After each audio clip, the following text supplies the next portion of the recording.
Good evening. The regular meeting of the Richmond Board of Education will come to order. Please stand for the Pledge of Allegiance. Pledge allegiance to the flag of the United States of America and to the republic for which it stands, one nation, under God, indivisible, with liberty and justice for all. Sherry, a mission statement, please. At Richmond Community Schools, we provide a quality education that empowers students to be successful in a global community. Thank you. Roll call, please. Deb? Here. Angela? Here. James is absent with notice. Danielle? Here. Margaret? Here. And I am present. We have a quorum. Thank you. Okay, I'm looking for a motion to approve the agenda. So moved. Do I have a second? Second. Was that Danielle? Yes. Thank you very much. All those, any discussion? All those in favor? Aye. Opposed? Motion carries. I'm looking for a motion to approve the consent agenda. So moved. Do I have a second? Second. I'll give it to Sherry. Mr. Walmsley, any discussion?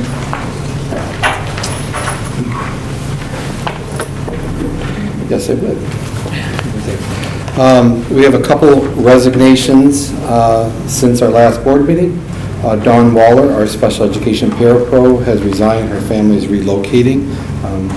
Amanda Guittaro, middle school art teacher, will resign at the end of this school year. She has taken a position in another district. Kathleen Bellini, a speech therapist, will also be resigning at the end of this school year. She's also taken a position in another school district.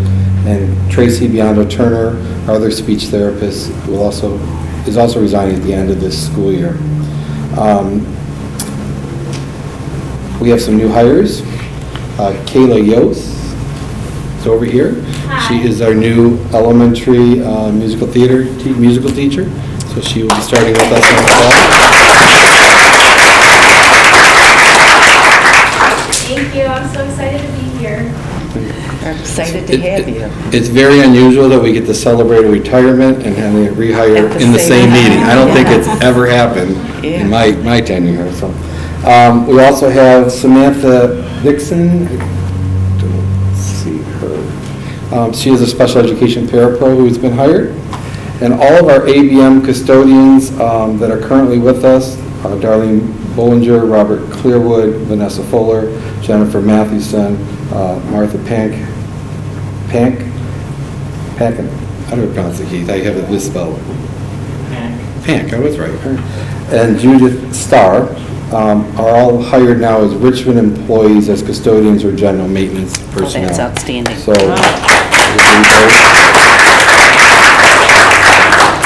right now, our current custodial, we have more people that applied than the positions we have available, so we are now finishing the outside applicants between this week and next week. So cross our fingers, we'll be fully staffed come July 1. So, Very good. as far as the regular meetings, I did not get any questions or errors brought to my attention, and no questions regarding claims and accounts. That's it. Thank you. Any other discussion? All those in favor? Aye. Opposed? Motion carries. Okay, at this time, Mr. Walmsley, I'm going to direct it to you for our school safety and security message. Thank you. This item is somewhat unusual on the agenda. We don't typically do this, but I thought in the last couple of weeks it was important for me to address not only the board but also the listening audience. School safety is something that we don't take for granted. We try every day to improve our craft and figure out ways that we can be better at.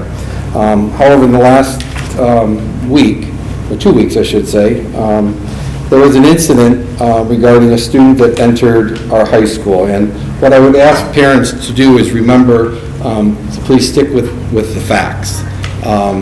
It was reported multiple times on social media that this student was expelled from Richmond, the student was a Richmond student. None of those are true. This student is not a Richmond student. The parents withdrew the student from Richmond. The board did not take action to expel the student. There was no action that was brought before the board for them to even consider on any issues. So we did, the situation was a student was trying to get with a friend, meet up with a friend at school. The student found a door that someone had left open between shift changes, garbage being disposed of, and got in. It was the eyes and ears of not only our staff, but a student in the district that actually, this student was trying to get his attention. He went and immediately reported it. Kudos to Mrs. Borwick and Mr. Reinhardt for their swift action in dealing with the situation. The student did not get probably about 20 feet just beyond the carpet into the school and then left. The police did apprehend him. This all happened within a matter of minutes. At 2:30 it was reported, dismissal was at 2:43. The student was in custody right around 2:43. So I say that because, every school district is on edge right now with everything that's happened. Every parent is. I don't get me wrong with what happened in Oxford and what we hear on the news every day. What I am most proud of this district, it's not just an administrator's role, it's not just a teacher's role, but as a collective group, we all are looking out for ourselves and monitoring that, making sure that if someone leaves, that the door gets pulled behind them, that we are secure. The vestibules are locked. We're doing everything we can with the resources we have, and that we can always use more resources. Every school district will tell you that. But I think in this particular case, it was acted upon very swiftly, and as we look back at it, outside of the door not being open, there's not a whole lot we would have done differently because we reacted and got the situation under control. A couple days later, there was another incident that was reported that a knife was brought to Richmond Middle School to harm a Richmond Middle School student, I believe the way it was phrased. I think it's important for everybody to know that when there is a disciplinary action, there's several levels, or a student misbehaves or gets in trouble, there are several levels that we address as an administrative team and as a school community. One is at the building level. The building principals deal with a lot of discipline throughout the year. And I mean, kids are kids. We expect them to misbehave. We expect them to learn from their mistakes, if you will, based on their age. When it's a serious offense, we bring in our liaison officer, which is why we have that resource. Oftentimes, we will do safety checks at the home to make sure there are no guns or knives or threats or immediate threats. Oftentimes, we have sent things to the prosecutor's office. So there is a process that we put in place as an administrative team before it ever gets to a board.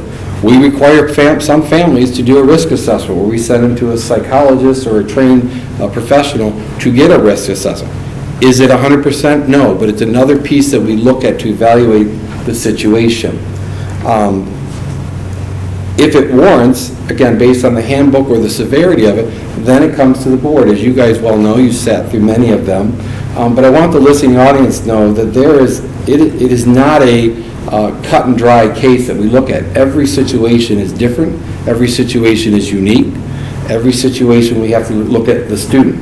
If a student is a special needs student, there are laws that we have to follow and meetings that we have to hold to see if this is a function of the student's disability. When it comes to the board, there's a recommendation that I make to the board. The board has the latitude of obviously upholding that recommendation or adjusting it. Many times this board has put restrictions on students in terms of things they have to do before they get back. It's important to realize that probably when everybody here was in school looking at the listening audit, an expulsion meant you were kicked out. That law changed several years ago with our legislators. They define now what expulsion is. An expulsion is anything 60 days or more. And before you can remove a student from school, there is criteria defined by law that we have to follow. One of it is you have to look at the age of the student.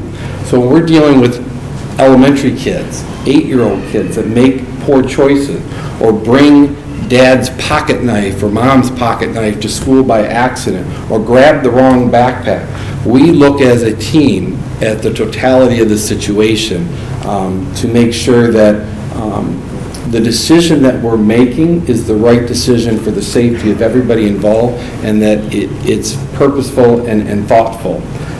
I have been in many meetings with this board in which they have deliberated for hours on cases and gone back and forth. They've asked for more information. This board, and I'm proud to say, and the previous boards that I've worked with, have never taken any student discipline lightly. They take it very seriously. So when we look at threats, it's not just you're done and you're out of here. We got to look at, there's more pieces that we have to take into consideration legally that were required by law. There were some posts that were talked about night locks and things that we can do to upgrade our security. In 2019, the school district, the state of Michigan began submitting school safety grants. I think 2018 was actually the first year. School safety grants. We applied in 2019, and we received about $150,000, I think, in that one, somewhere around that number. We replaced many of the high school doors. If you recall, before that, before the bond and before that, some of those doors you could just push and they'd open. So we spent a lot of our dollars on replacing those doors. We were required to upgrade our signage. We had to have Braille for being in compliance for room numbers and so forth, so we upgraded our signs. COVID hit, several years, the grant really they didn't follow it. They moved the dollars to be COVID, they stopped doing the grant and moved into COVID mitigation. And this past year, they brought back the school safety grant, and we again applied for it. This year, the state allocated $10 million. $7.5 million of that was out of the school aid fund for public schools. $2.5 million was paid out of the state's general fund, which was for private and parochial schools. Proportionally, private and parochial schools received a larger piece of the pie, if you just did the math. But with that said, because I don't ever want us to be comparing one school over the other over school safety. I think every school deserves it. But we applied for that grant, and we were denied the grant because we had received it in 2019. On the backs of Oxford, on the backs of the state having the largest surplus in the school aid fund they've ever had, the largest surplus in general fund they've ever had, they aren't willing to up the school safety grant allocation. What did we ask for in that school safety grant? We asked for night locks. If you aren't familiar with what night locks are, they are devices that are mounted in the inside of a classroom that God forbid we ever have an active shooter and you can't get out of the building. It is a device that you put in the door, and it's pretty much impenetrable of someone getting into the classroom. It's another safety mechanism. The other thing we added in the grant, or that we wrote in the grant, was they are there's shields. Some classrooms already have roll-down shades on the door window, but it's to blocking it out so you can't see in the classroom. Excuse me. There were some other minor things that I'll be honest, if I got part of the grant, I would be able to figure out through the general fund. Some of it is replenishments for the first aid kits. We have in every classroom mounted on the wall a first aid kit, so replenishing that.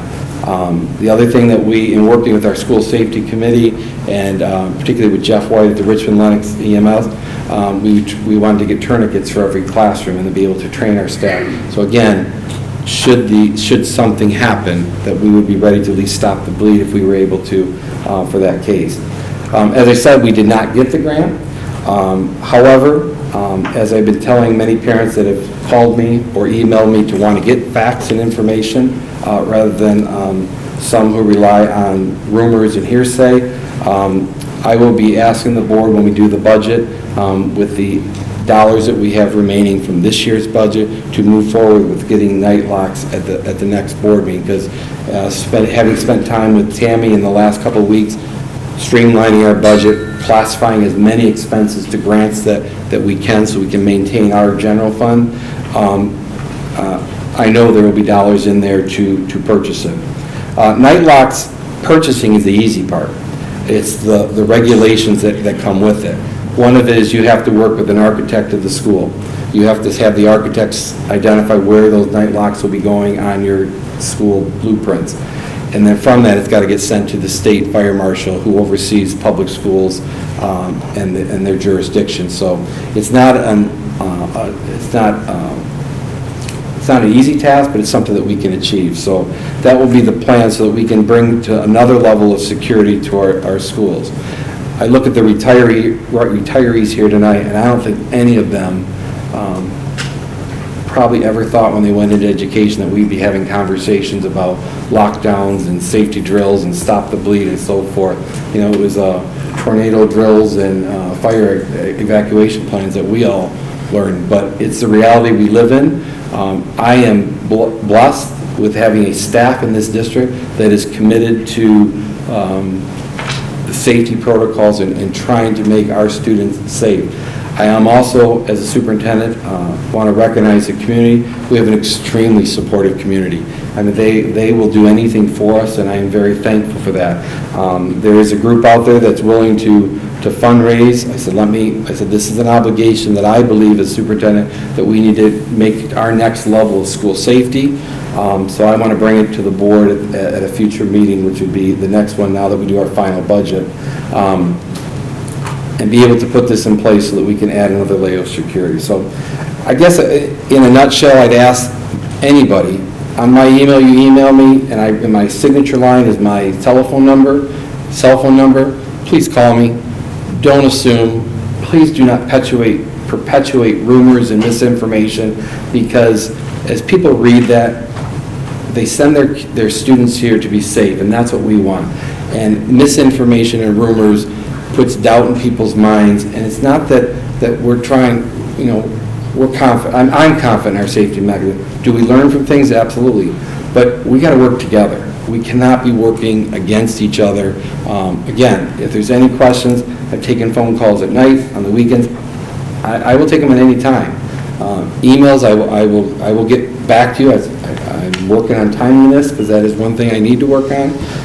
But we need to do this together and not working against each other. So with that, that's all I have to say. Thank you. Okay, we're going to start our presentations. The first one for this evening is our recognition of our retirees and the brass bell. So let's start with Mrs. Manguni. Would you like to start with the elementary?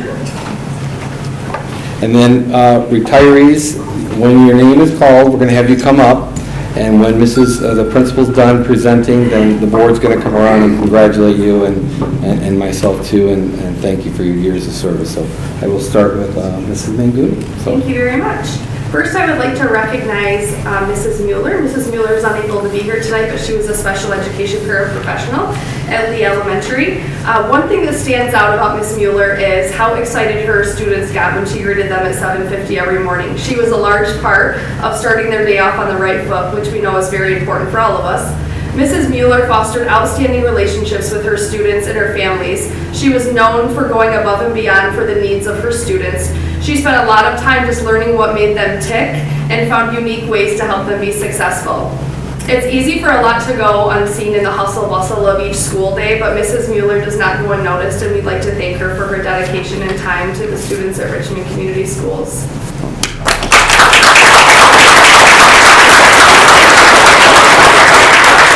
Mrs. Manguni, just a short story. The day Mrs. Mueller turned in her letter, she went back and forth on the date, on what day she wanted to retire, and I remember having a conversation with her because she didn't want to leave the students and staff hanging.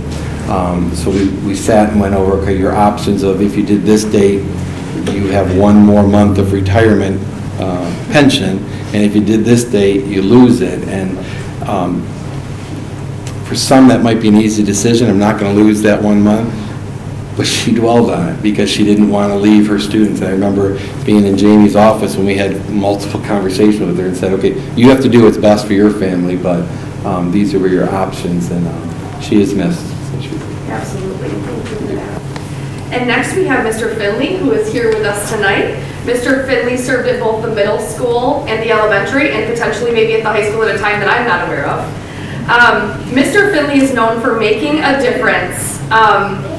And how he did this was he helped his students find a love for creativity outside the academic setting. A lot of times students that didn't find themselves as successful maybe in some of those settings, Mr. Finley made sure that they did in his presence. He had a way of sharing his passion for music and passing it on to his students. And anytime you walk by Mr. Finley's classroom, you could hear lots of laughter and enjoyment going on. Whether the students were playing instruments or enjoying singing alongside Mr. Finley with his outstanding piano skills, his classroom was always a vibrant place to be. I can't say I thank you for the recorder that came home with my child not long ago, although again, just the excitement that you bring to your students. Mr. Finley always gave students an opportunity to feel successful. And so with that, we thank you for your contribution to the students at Richmond Community Schools.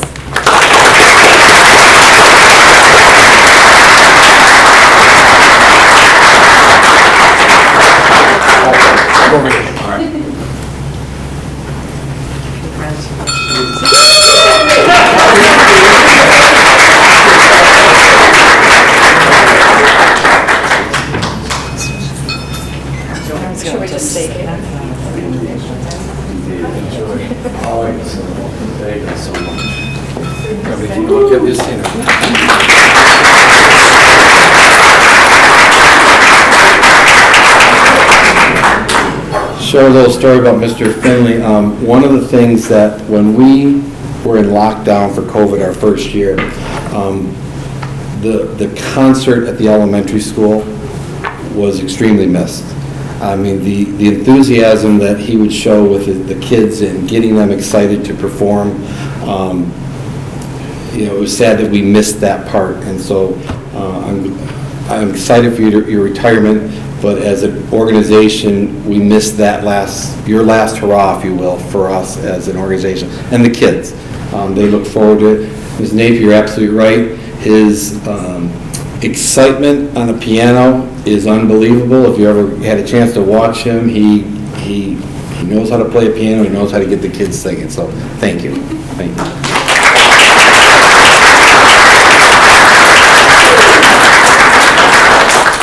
And now we would like to recognize Mrs. Ranger. Today we come to express our thanks to Mrs. Ranger for her vast contribution, not only to the academic life of all the students who were in her care, but for the other aspects of the school life, where she was generous with her time and gave so many the gift of commitment. Mrs. Ranger has been a cornerstone in this community for the past 26 years. You won't find many teachers that have begun and ended their career in the same district, let alone the same school, and certainly not the same grade. But again, Mrs. Ranger stands out. If you pull into Lee Elementary parking lot at 6 a.m., you're going to find two things. One of those is the custodian's vehicle, and the other one is Mrs. Ranger's. This is only a sliver of an example of her dedication. There are over 600 students' lives that she has touched, and I assure you that they are better for it. One of the very most commendable characteristics about Mrs. Ranger that I have been able to witness as an administrator is that she can find something positive about even the most challenging students and make them feel like they have an important place in the classroom. Her students were never just students. Mrs. Ranger gave each individual student love as if they were her own. Mrs. Ranger was a highly respected union president and a sounding board for so many colleagues. She ran Spanish Club, the Spelling Bee, and supported other numerous extracurricular events. With that said, Mrs. Ranger, I hope that you travel places that you wanted to go. I hope you read books that have been waiting on your list for years. And I hope you enjoy soaking up the sun in Arizona with your husband and playing with your grandchildren. You are going to be sorely missed by so many of us. And with that, thank you for everything that you've done.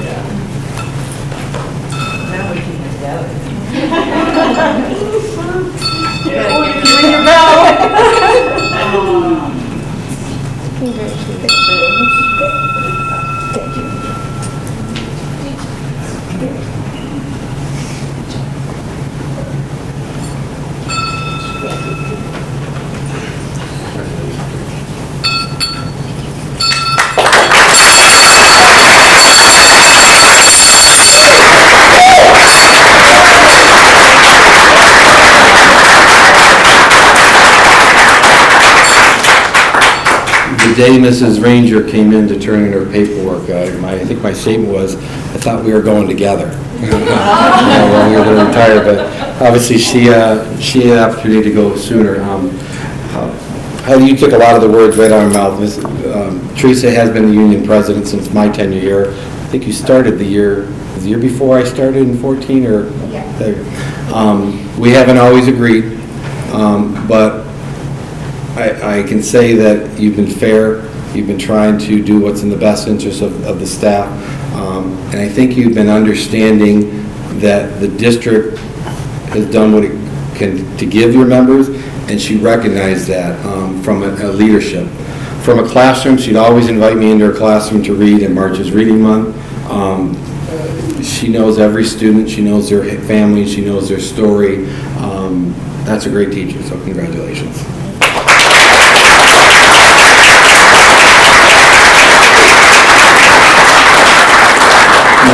Mr. Bartels, you want to do Mr. Noose? Mr. Noose was not, unless he snuck in the back. I don't see him.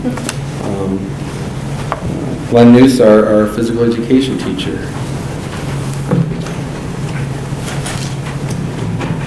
Good evening. Coach Noose, not a surprise. He's not a Coach K type of farewell individual. He's more like a Roy Williams or a Jay Smith that kind of go off in his own terms and his own sunset. I've had the pleasure of working with Coach Noose the past 24 years. He's worked for 36 years, 32 here in Richmond schools. I worked with Coach Noose in the science department. When I was first hired, I taught science my first year, and he and Mrs. Woods, the late great Mrs. Woods, were my mentors. I was an assistant football coach for Coach Noose, and then I became the athletic director, working with him in that capacity, and then finally the middle school principal the past couple of years. As a teacher, Mr. Noose is a very thorough and on top of all things teaching. With everything Mr. Noose does, he is very conscientious of what needs to be done because he believes in personal responsibility. And he doesn't just preach it, he lives it. In coaching, he ran a top-notch, clean program where student was always before athlete. He expected and demanded excellence on and off the field. His career started off extremely rocky, and the team had like a long losing streak, and he took it over when he first got here as well. But he stayed the course and turned the program around into the eventual powerhouse that it is to this day. Taking the first team in school history to the playoffs and ultimately taking a team to the semifinals. In 1996, and Margaret, you were probably there, he beat Marysville 13-2, and that was a David and Goliath type of story. Coach Noose had 13, 14 young, tough Richmond boys. It was a couple years before I got here, but I still hear the stories to this day as some of their kids are coming through the schools now.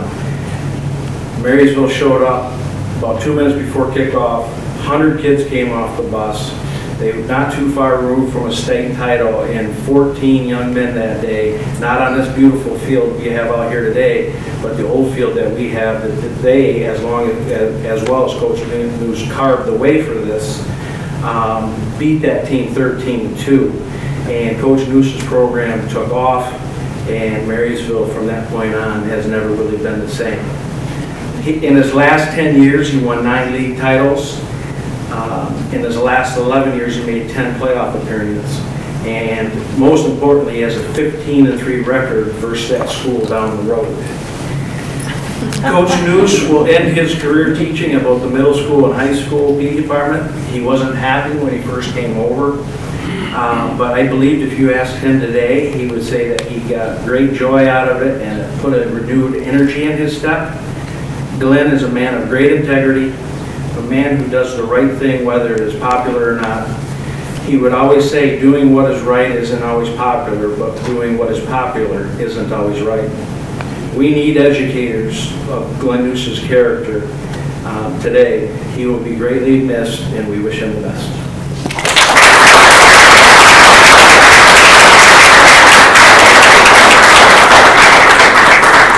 That reference you made, Mr. Bartels, about him moving over to the middle school, when staff moved, I oftentimes will call them. That is the conversation I remember to this day, sitting in my car at the Target parking lot, because I played phone tag with them, and talking to them, and setting up the meeting because he wanted to see it on paper, and he wanted to make sure everything was done. And when all the dust settled, he said, if I need to do it, I'll do it, and I'm going to do it well. So he did an outstanding job, so he will be missed too.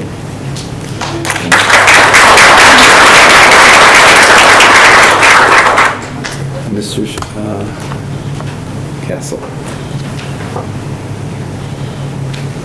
Good evening. This evening it is my pleasure to say a few words in honor of Mr. John Schlater. John joined Richmond Community Schools in the fall of 1990, spending the first part of his career as a middle school science teacher involved in coaching athletics at several levels. John transitioned to Richmond High School in the early 2000s, where he spent the first several years as a media specialist before moving back into the classroom in fall of 2007 as a science teacher, where he has served the district students for the last 15 years.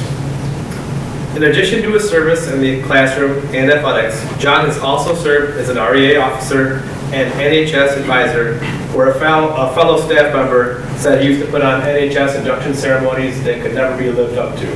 So, in his impressive career, John has served as a mentor to new staff, helping many young staff members that remain on staff to this day, a class advisor, and a role model to his fellow staff members. A colleague stated, John is the type of individual who puts his heart and soul into everything he does.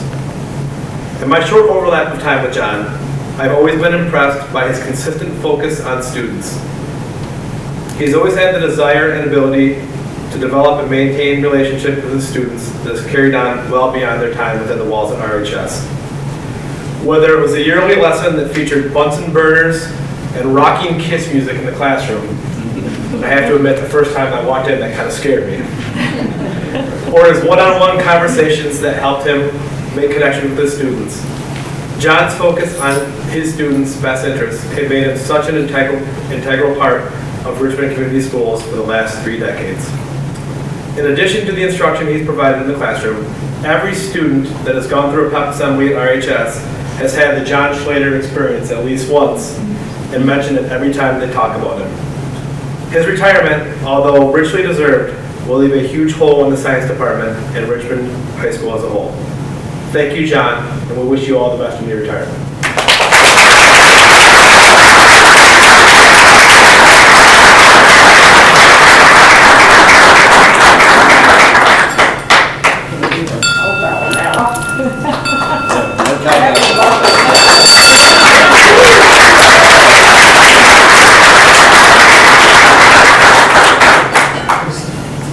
You're absolutely right. For the 8 years that I've been here, the experience that John has provided students, those are the lasting memories that they remember about their Richmond days, whether it was an experiment or whether it was in a John Schlater experience. Excuse me.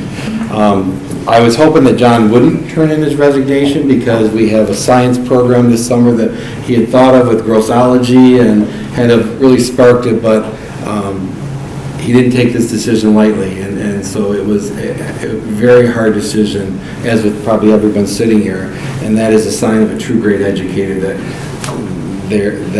time when you decide that you're leaving the classroom. I will say this about John and his leadership from the union perspective. Sitting at the bargaining table, John is a very selfless man. He always looked out for the new staff and the new teachers when we sat there and advocated on steps or no steps or has to. He was passionate, and I say that very respectfully, John, because he got passionate a lot of times about doing stuff to be able to keep the good teachers that we have. And so John, I will never forget those days at the table with you, as well as just the experience you provided for students, so thank you.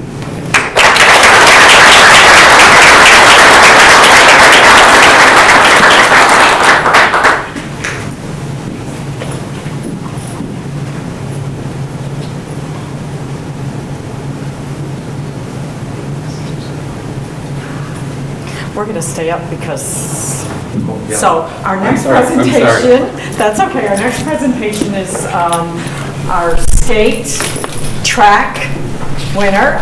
Mr. Reinhardt's going to do the presentation. Good evening. I have the distinct pleasure tonight of introducing Mr. Evan Green. On June 4th, our track team took 5 boys up to the track state final at Kent City High School, and Mr. Green must have ate his Wheaties that morning, and he won a state title in the 400-meter dash, running a 49.71, which which is very important.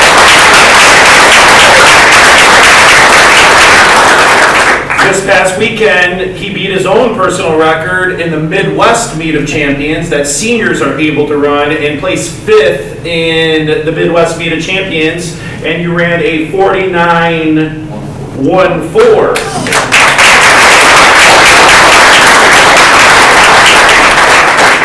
Evan will be running at Saginaw Valley State University next year, and I'm going to guarantee that that record will be broken many more times. Evan Green, congratulations.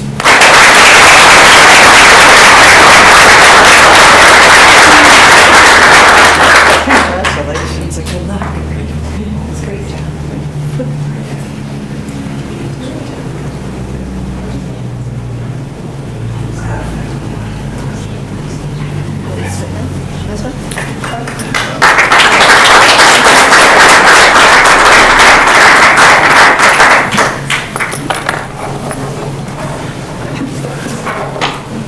Mr. Boyd, Mr. Trend, thank you. Mr. Berger, I'm sure you've had a piece of this too because you guys all work together. Thank you for what you do for our student athletes to get them to this point and recognize them, that they can reach this. So a coach has an unbelievable way of inspiring students, and I know he's a great kid. I shouldn't call him a kid, he's not a kid anymore, but he's a great kid, and he's going to go places, and part of that is because of your leadership, so thank you very much.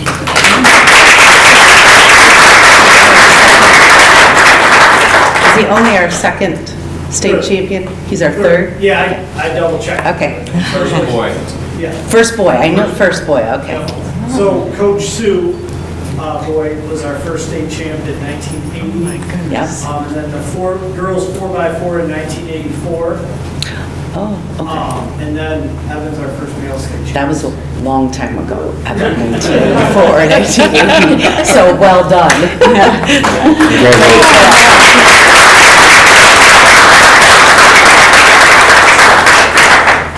Okay, our next presentation is the Instructional Spotlight by Ms. Sarah.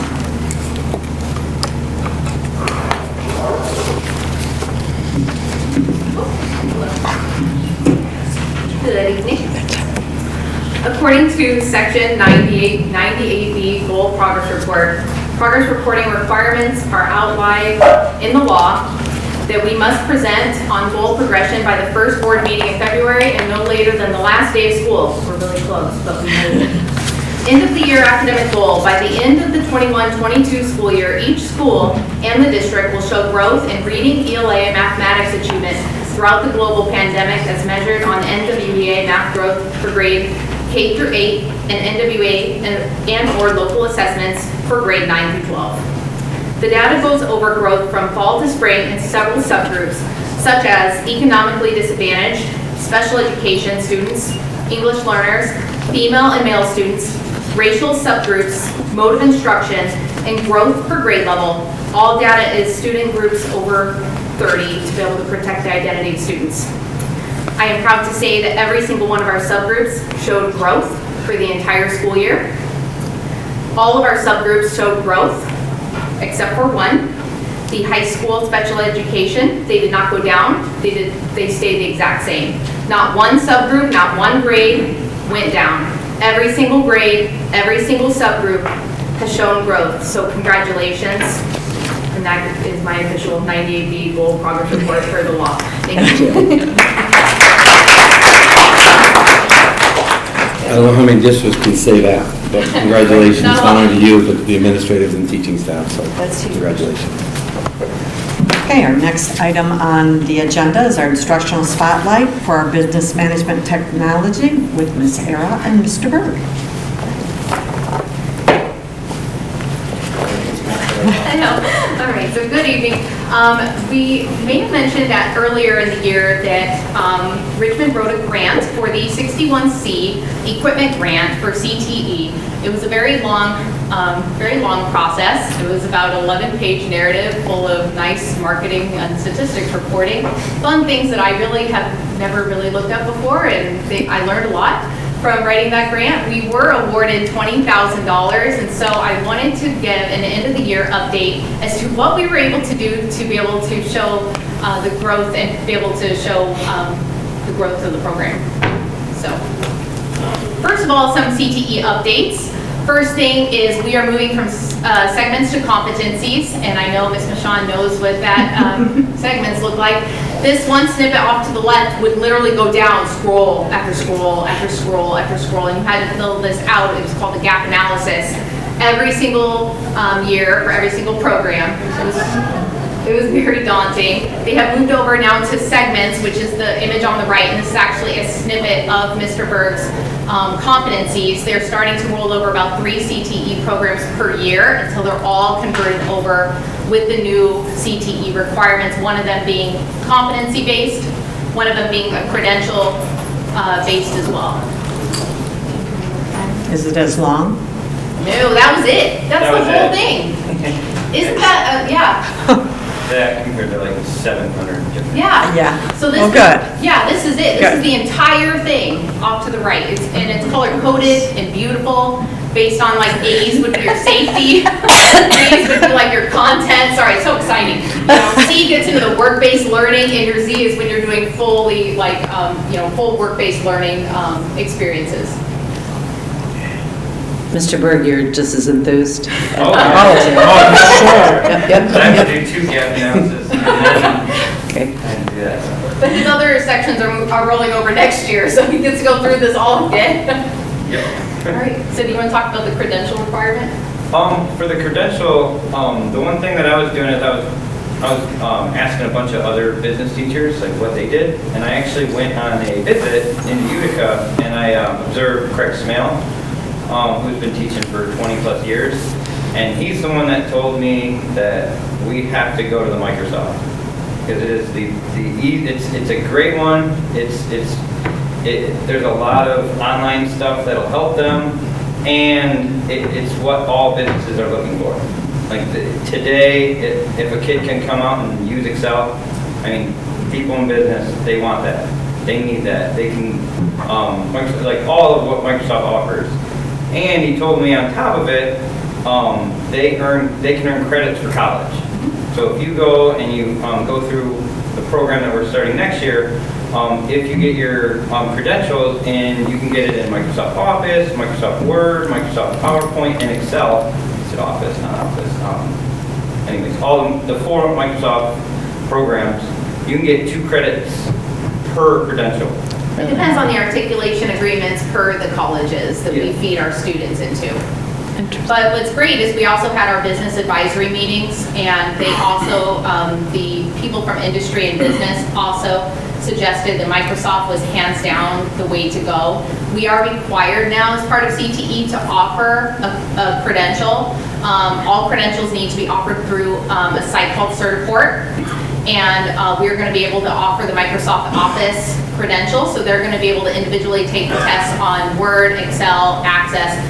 They're going to be able to get some curriculum that ties into the competencies, and they're going to be able to earn those credentials, and once again, based on the articulation agreements from colleges, be able to earn college credit and be better off as they enter the workforce. With DECA, since this was my first year teaching the business and marketing, I couldn't take on anything else. And that was a big mistake actually, because everybody told me like we could find other ways of having a leadership component, which is what we need. And that was actually way harder and way more difficult than just having the kids do DECA, which sounds a lot of fun. And the way that I learned about DECA is I actually went in and we did a few DECA every once a month. We would go and the kids would get put through a DECA situation, and we would have the same thing. So next year we are going to be doing DECA again, and that should be fun. It sounds like a lot of fun. So We are proudly bringing back DECA. So some of the things that we were able to purchase with the 61C equipment grant, we were able to purchase some mobile student store stands. You can see them off to the very right. We were able to purchase 3D printers for the students to be able to create curate their own items and be able to sell them in the student store. A screen press machine, so we can actually start to create our own logos, our own t-shirts, our own sweatshirts, and be able to sell them once again in the student stores, and be able to sell them off-site using those racks and things off-site while, you know, sports are going on, clubs are going on.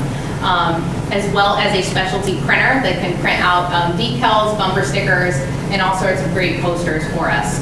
So let's see some of the kids using some of our brand new equipment. If you look at the bottom left-hand corner, Mr. Trent actually came to me and said, I have beakers and the bottoms to them were lost somehow. And he asked me if I could make it. So I actually went in and designed one, and I actually had a student design it for me. They're way better at it than I am. And now we have 10 plus of those little bottoms, and we don't have to purchase them. So I was able to do that. On top of that, I actually was able to print out all of the board members a gift. It's a little keychain that says Blue Devils on it. I'll get it to you when I'm done. Created by the students using our brand new 3D printers, and we're going to be able to sell a lot more things like this in our student store that the students actually get to create and use the machines to be able to design and build themselves. So let's talk about great 21st century skills. Excellent. So, any questions about our equipment grant or some Cte Updates? Excellent job. I mean, I know how much work it is. Been there. So great. I really love seeing what you guys are doing. It's really, really good. Staff always great. Thank you. Thank you. Thank you.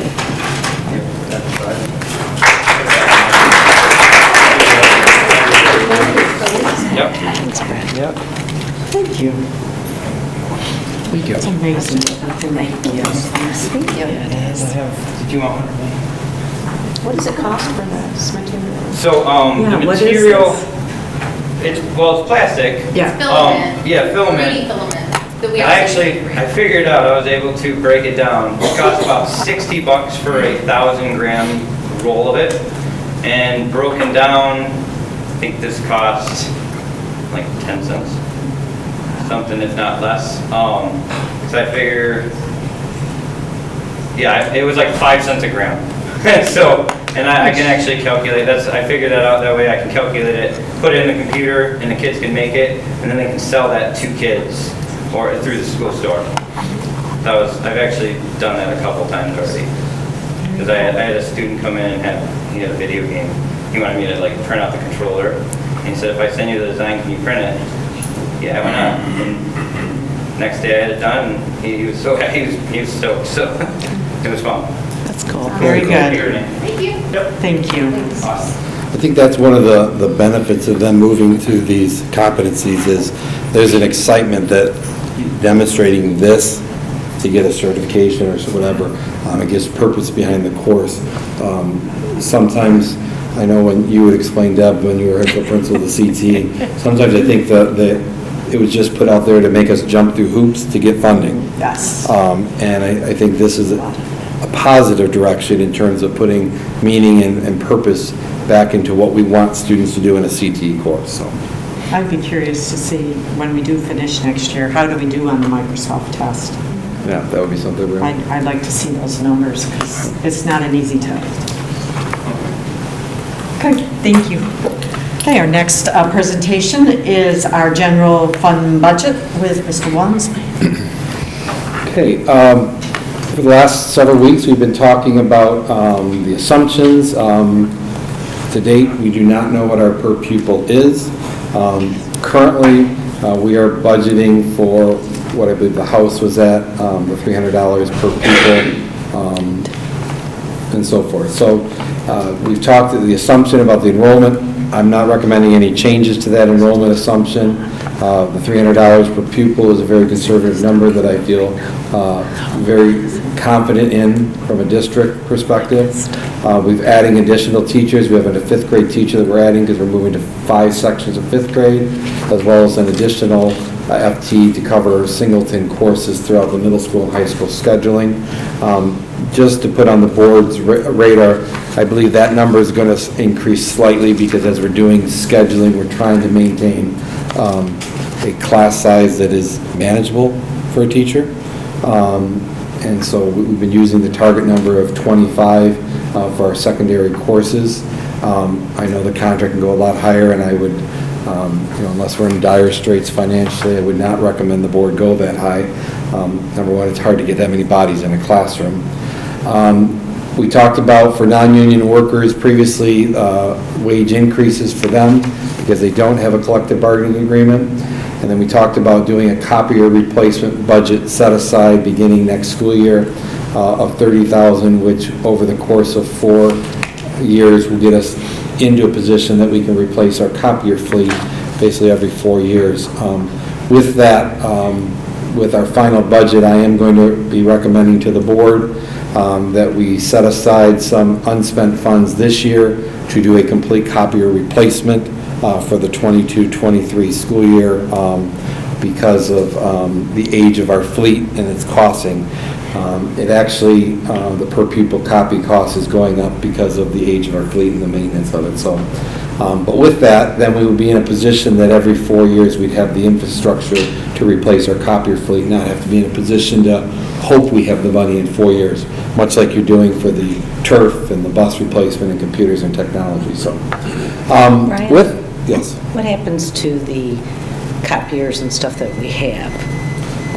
Typically, we can either sell them. Okay.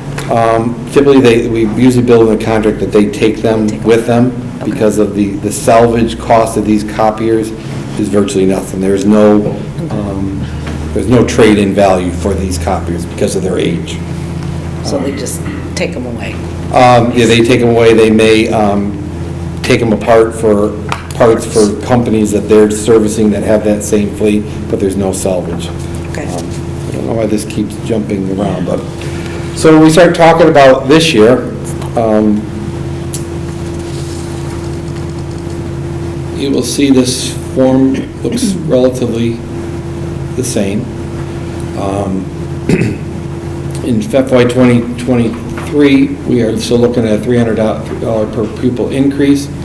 And when you look at the pluses and minuses, there's a couple of new things that have changed since our last board meeting. We have gotten our enhancement millage. Any question why this is happening, Mr. Lamont? Not sure. Okay.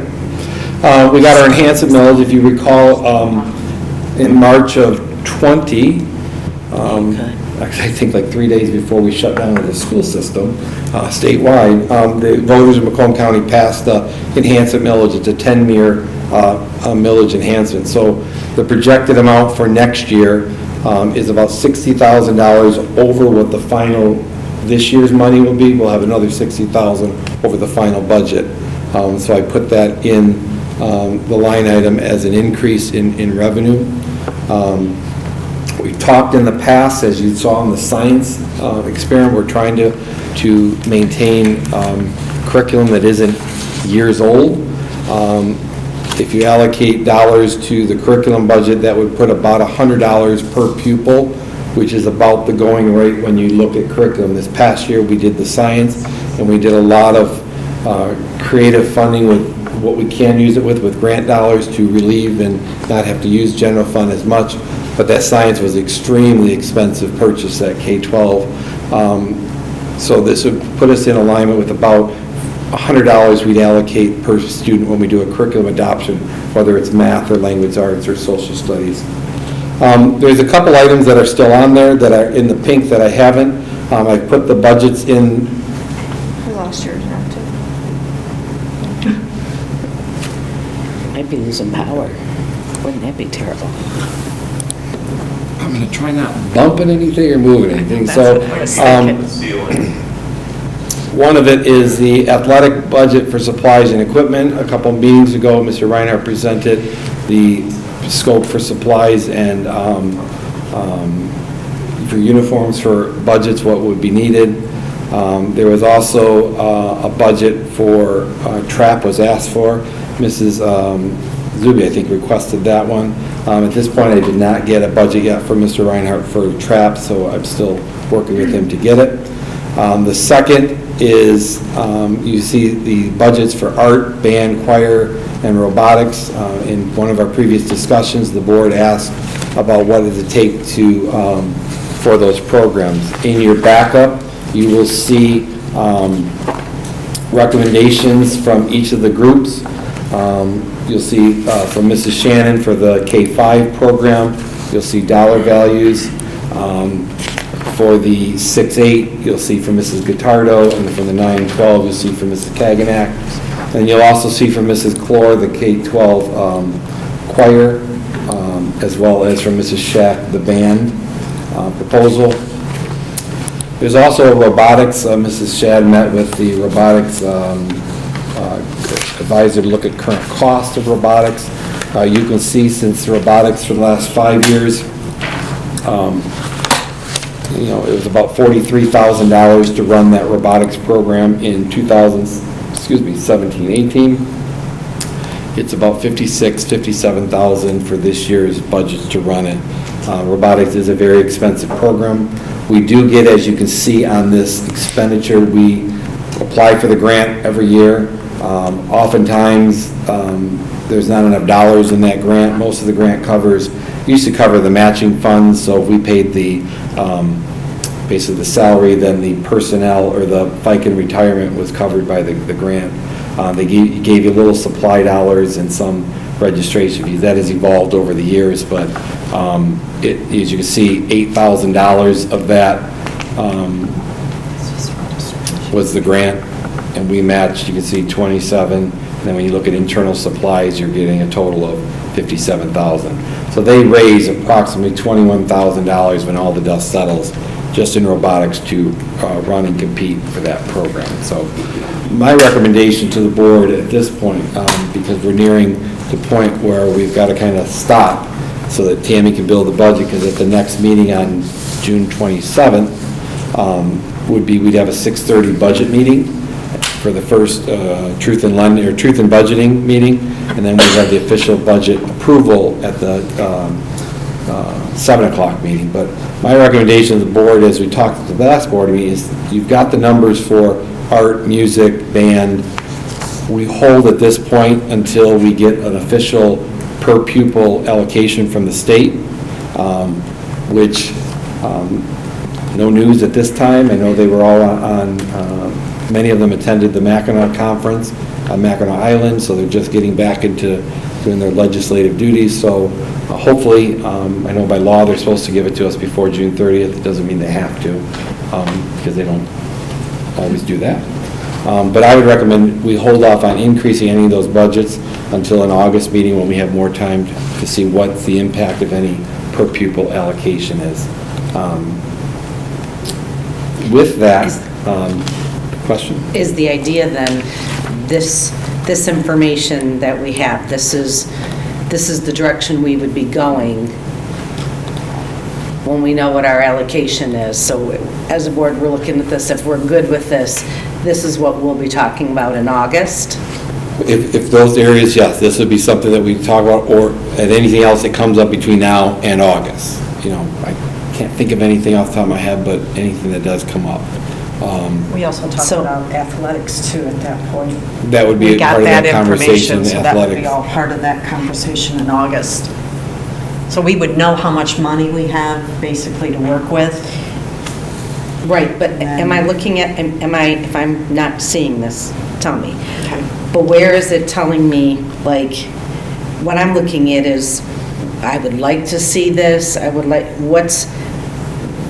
we deciding the dollar figure? No, what I would do is, I would bring you, here's what I'm recommending for elementary art. Based on this conversation. Okay.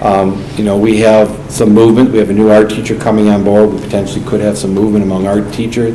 We have a new music teacher. I do not get a music budget, so I want to have time to meet with them to finalize. But I would come to you and say, okay, for the line item for middle school art, I'd like to increase it here, or add a line item for competition, so that there's because you'll see in Mrs. Kaganak's, that's a large portion of her cost is paying for the competitions or charging students to pay for the competitions that they're at. But didn't we, like about 3 years ago or so, didn't we say we were going to cover that? We did in the last, I believe, 2 course catalogs, we've been eliminating fees charged to kids, Right. which helped cover that. We did increase some of the budgets in previous years. I think I shared on the last board meeting what we spent over the last couple of years. There's a line item that it's either supplies or if it's a purchase, it could be a purchase service, so we might have to categorize it, but we haven't eliminated it completely. There are still some art competitions that either they fundraise for or the students pay for that aren't currently covered. Right, but Yeah. wasn't the conversation if the competitions were required in the class? Not all those competitions are required. So this is what we're talking about. We've taken care of the ones, because I know we had Right. a conversation. What particularly Mrs. Kagan in particular is, she is very active in seeking out and trying to find competitions. And it may be something that this student, you need to apply because this might fit you. So she's looking at some of those fees to offset that. She's trying to provide opportunities for students to excel at that next level, potentially getting scholarships for, so forth. We did do some reduction in the required stuff, and that's where we started removing some of those costs, because that funds that was collected, or those funds that were collected, paid for some of those required items. She also noted in there that the costs have gone up. That they're starting to increase, But to get involved. bottom line is, the meeting in August. is I when we're would look looking at the this. meeting in August that we start looking at these other items that the board has, throughout this budget process, wanted to address or correct in the budget. Okay, thank you. In addition to tonight, we have to submit our millage rate to the local entities, the cities and townships that make up Richmond. And in your packet, you'll see the L4029 form, which looks something like that. So I'm going to turn it over to Tammy to talk about this and what all these numbers mean.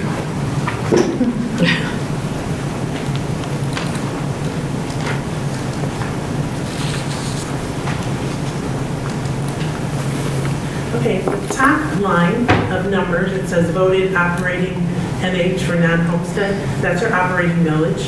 And if you look in column 4, it says 18 mills. And then you go to column 5, it says 17.9244. Our voters approved 18 mills. Last year for 2021, the 2021 millage rate request, that was rolled back by Headley. So we had to reduce that, and it's a permanent reduction, so it stays at 17.9244. If you go to column 6, that's a 1, so we did not have to reduce any further for this year. Every year we look at that, so that number can't go up, it can continue to go down as far as what we levy for our operating millage. And what happens is, when the state pays out its per pupil foundation to us, they assume we're collecting 18 mills. So they don't make up that lost revenue. So this year, we lost about 12,500. Next year, it'll be about 13,200 that we just lose out of our budget for operations because of the rollback. Any questions on that? So as a board, we talked about this last year, because this is the first time we talked about it in my tenure here. The options you have as a board, you could go to the voters and ask for them to do a Headley override. At this point, we're not at a position where it's believe me, $13,000 is a lot of money, but it's not a significant cost that would affect our budget. So I would recommend we not go for it and just weather the rollback, which, as Tammy says, about $13,000 for this year. It does permanently put our millage rate below 18 mills until we do something with the voters in some time. Right, we can either do a Headley override, or this millage is authorized to 2037. So sometime between now and then, I'm guessing we'll have to do a millage override, but we're okay for now, I think. Then the next several lines are for the debt millages, for all of our different debt funds. In total, it's 6.95 mils, which is the same as it was for the 2021 levy. So there's no change in either the operating millage or the debt millage for the district. question. Does this ever go above 18 or not? If not, is that the cap? We can approve, actually, if the voters, wanted to in 2037, we could approve whatever millage we want, but we can never levy more than 18. Some districts approve 21 mills, and then when they start the rollback process, they roll back from 21, but never levy more than 18. So the calculation is there that there's a rollback calculation done. There is a rollback, but we're still only levying 18. Some districts do that. The other option, is Mr. Wamsley explained, is the override that we can take to the voters for their approval. Thank you. Thanks, Tammy.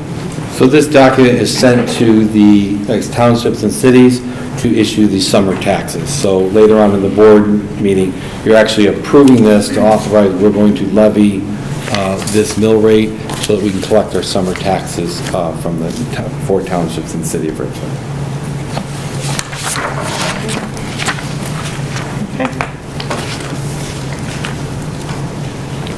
Okay, our next item on our agenda is the bond update. Mr. Wormsley? Dugouts are going in on the varsity field. If you've been out there, the brickwork's going up. The asphalt is being laid behind the high school. It's expected to be completed this week. Construction on the baseball diamonds and the existing varsity softball diamonds will begin the week of June 27th. As well as, I just want to point out the summer projects again. We have the student parking lot in the high school is being redone. You will no longer be driving through, you're going to curve into the parking lot, so it creates a green space for people who are in that parking lot to walk to the high school without having to dodge cars and like Frogger. Because it's some people go very fast on that one, even though it's but it occurs a redesign there. The driveway between the high school and the football field will also be redone.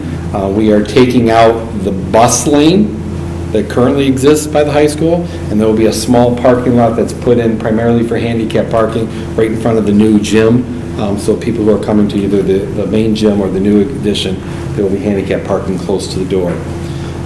With that, I think I mentioned at the last meeting, we are going to move forward the bus lane, which was scheduled in front of the middle school. That was scheduled next summer. We're going to move forward this summer, so that works. So if you come on campus this summer, you will not be able to get in off of 32 by the library, and you will not be able to get in off 32 by the high school. The only way you'll be able to get on campus is through Lee Elementary School, and it will take you to the roundabout, and you'll have to go back out to Lee Elementary School because all those roads will be closed off as we do this summer project. With the exception of when the parking lot is done in the high school, the close off will be by the parking lot so that you can go in there, because that will be our access for the high school for sports camps, et cetera, that are running this summer. Other than that, the other item that's on your agenda tonight is the ratifying resolution. The bond, Series 2, we put out to bid. We have there are 3 bidders that bid. We are going with the lowest conforming bid, and basically what that means is the bidder that followed the directions. I think that's the simplest term. There was one that was a little lower but didn't follow the directions, and we couldn't legally accept that bid. I'd actually have to have you guys do a special meeting and start the whole process all over. And so we went with the low. It's still a very good rate in this market for a district. I'm very pleased with the rate that we got, which will be in the backup. So once it's approved, we will then sell the last series, which will be $880,000 of our ultimate 2019 bond that was passed by the voters. So with that, that's all I have for bond. Thank you.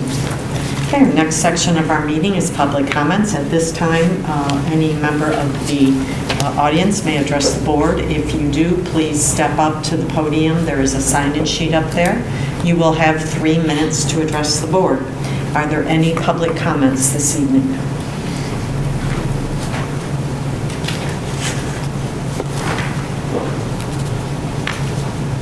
Okay, no public comments. We will move on. Our next part is our superintendent and legislative update. I'll start with the legislative because that's the shortest presentation. There is nothing to report. They have been at the Mackinac Policy Conference, which is held May 31st to June 3rd. Many of our legislators attended, so not much has happened in the House and Senate. The House did held session last week, but had no votes. The Senate returned on June 7th, but again, no votes. As far as the district updates, Food Service Department, our Food Service Director, Cte Updates, reports for the month of May, the food service reimbursement was over $110,000. That's $21,000 more than May of 2021. This is a record high with our monthly reimbursements. Again, if you see our food service staff, even if you see them this summer at Kroger, thank you for the hard work because they have served every child free breakfast and free lunch for the last 2 years and so forth. With that said, beginning next school year, we are no longer serving free breakfast and free lunch for all students. Only eligible students will receive a free breakfast and free lunch. We're basically going back to pre-pandemic rules, which basically you submit an application. If you qualify, you would be eligible for free breakfast or free lunch or reduced breakfast or reduced lunch. Information is online on the district's website, or you can call Mrs. Guinea if you have any questions or need help with it. 727-3565, extension 2016. You might be asking, why am I promoting free lunch applications? Just to give you a sense, the number of people that have submitted applications over the last 2 years has significantly dropped. It doesn't take a rocket science to figure if you're getting free lunch and free breakfast, why go through the paperwork? It's a standard. However, this has a domino effect on the organization. Our Title I allocation is based on the number of eligible free lunch and reduced and free lunch students. So the less students we have, the less Title I eligible money we're going to receive. And I believe our preliminary allocation is about $60,000 down in Title I that we're expected for next year, which we are really closely looking at what staffing we're going to be able to have in our Title I, which is we currently have 2 teachers and a couple parapros that are supported through Title I. We have very little supply dollars in that. So if anybody feels like they might be eligible, please fill out. Can't hurt you. It is all private. Only the Food Service Department Director knows the information. For those that were eligible previously, if your situation has not changed, we strongly encourage you to reapply because if you don't apply, your child will be billed for the lunches come this fall. So if you're eligible, we want students to be able to get their free and reduced lunch eligibility. At Lee Elementary School, Mrs. Manguni and Mr. Gibson reports this past Saturday, the preschool our Early Child Learning Center participated in the Macomb County Preschool Fair on June 11th. We were one of several district reps showcasing what we offer our students. Our numbers look strong for preschool. We are actually looking at shifting some staff that are currently down that wing to other wings to be able to have the facility because we are anticipating hopefully having another GSRP section of classrooms. Kindergarten award ceremony was held last Wednesday. You go from the class of 2022 all the way down to the class of 34 and 35, I think, are preschool. You're going like this down to here, shaking their hands, and just to see the smiles on their face, it was really incredible. Kudos to the staff for that. First grade was held today. Second grade is held tomorrow, and third grade will be held on Wednesday. Third grade will also have their clap-out ceremony on Wednesday after the award ceremony. Last Thursday, we had the 3-year-old and 4-year-old preschools. That's 34 and 35. The auditorium, it was exciting to see everybody back in an in-person environment for award ceremonies rather than virtually. Auditoriums were full. I mean, just the joy in the kids' faces, and it's always a great experience to see. At the middle school, 4th and 5th grade had their day at the park last week. 6th grade had their field trip to bowling and arcades last week. 4th and 5th grade awards were today. They did a remarkable job.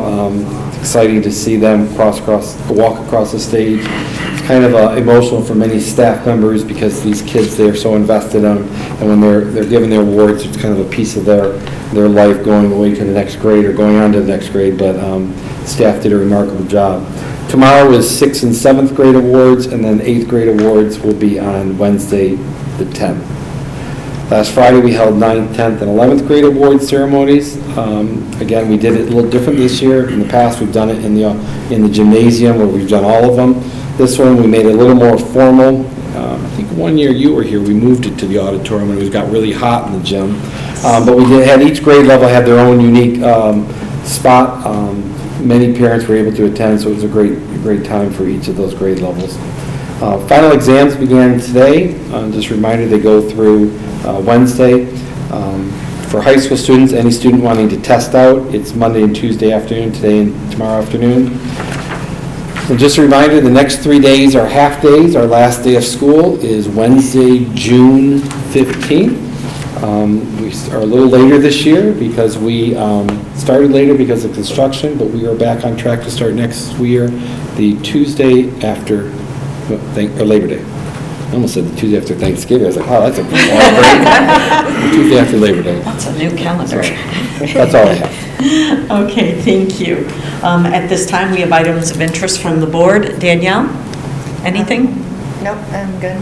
Angela? I would just like to thank all the retirees that were honored here tonight and thank them for their contribution over the years, and you'll be greatly missed. And I wish you the best of luck and to enjoy your time. Thank you. Sharon? I'd also like to congratulate the retirees and hope they enjoy their retirement. That's all. Margaret? Nope, I'm good. I too wish to acknowledge our retirees. It's great, guys. You can come back and be on the board if you live local. It's good. I'm glad. You deserve it. It's been a long, last couple of years have been really rough, so I welcome you in the world of retirement. I also want to wish our families and our staff a safe and healthy and fun summer. Enjoy that time because we all needed to rejuvenate and restart for the fall. Okay, action items.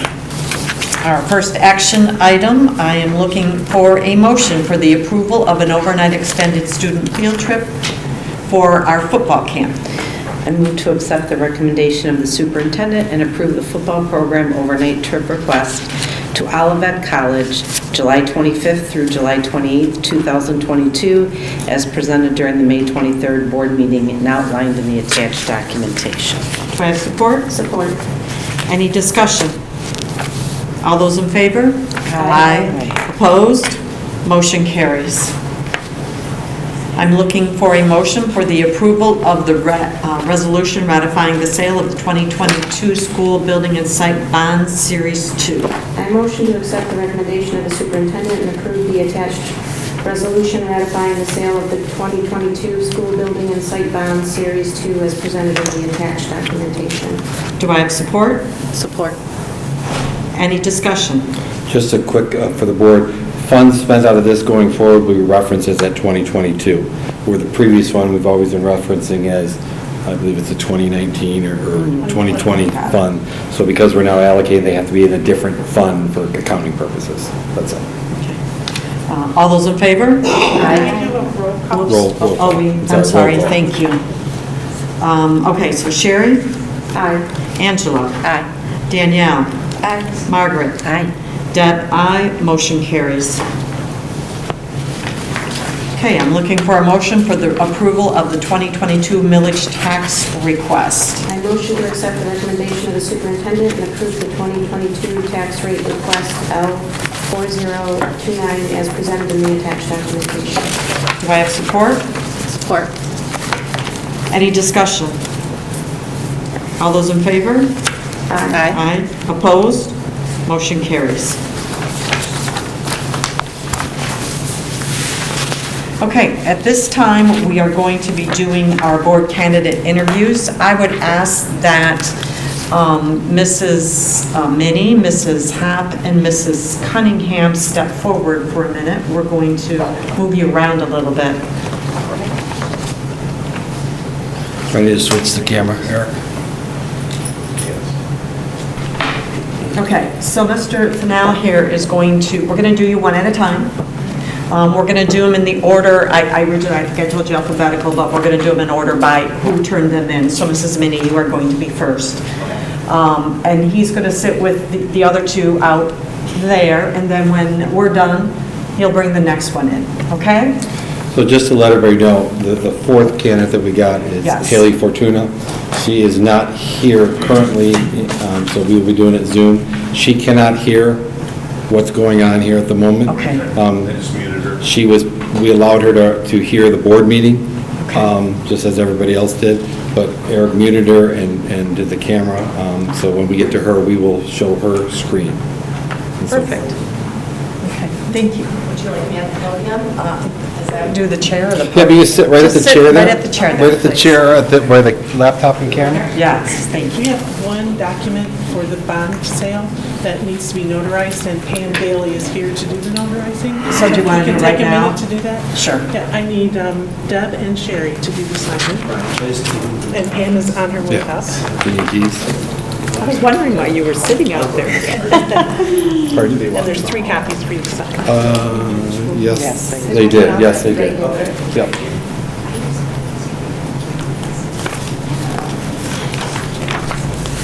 Thank you, Pam.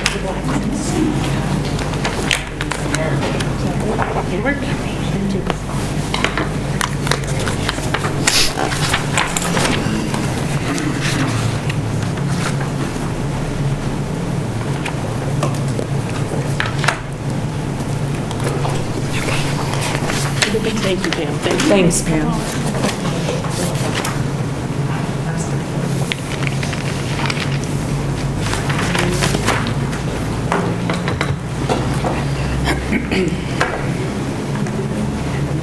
Thank you.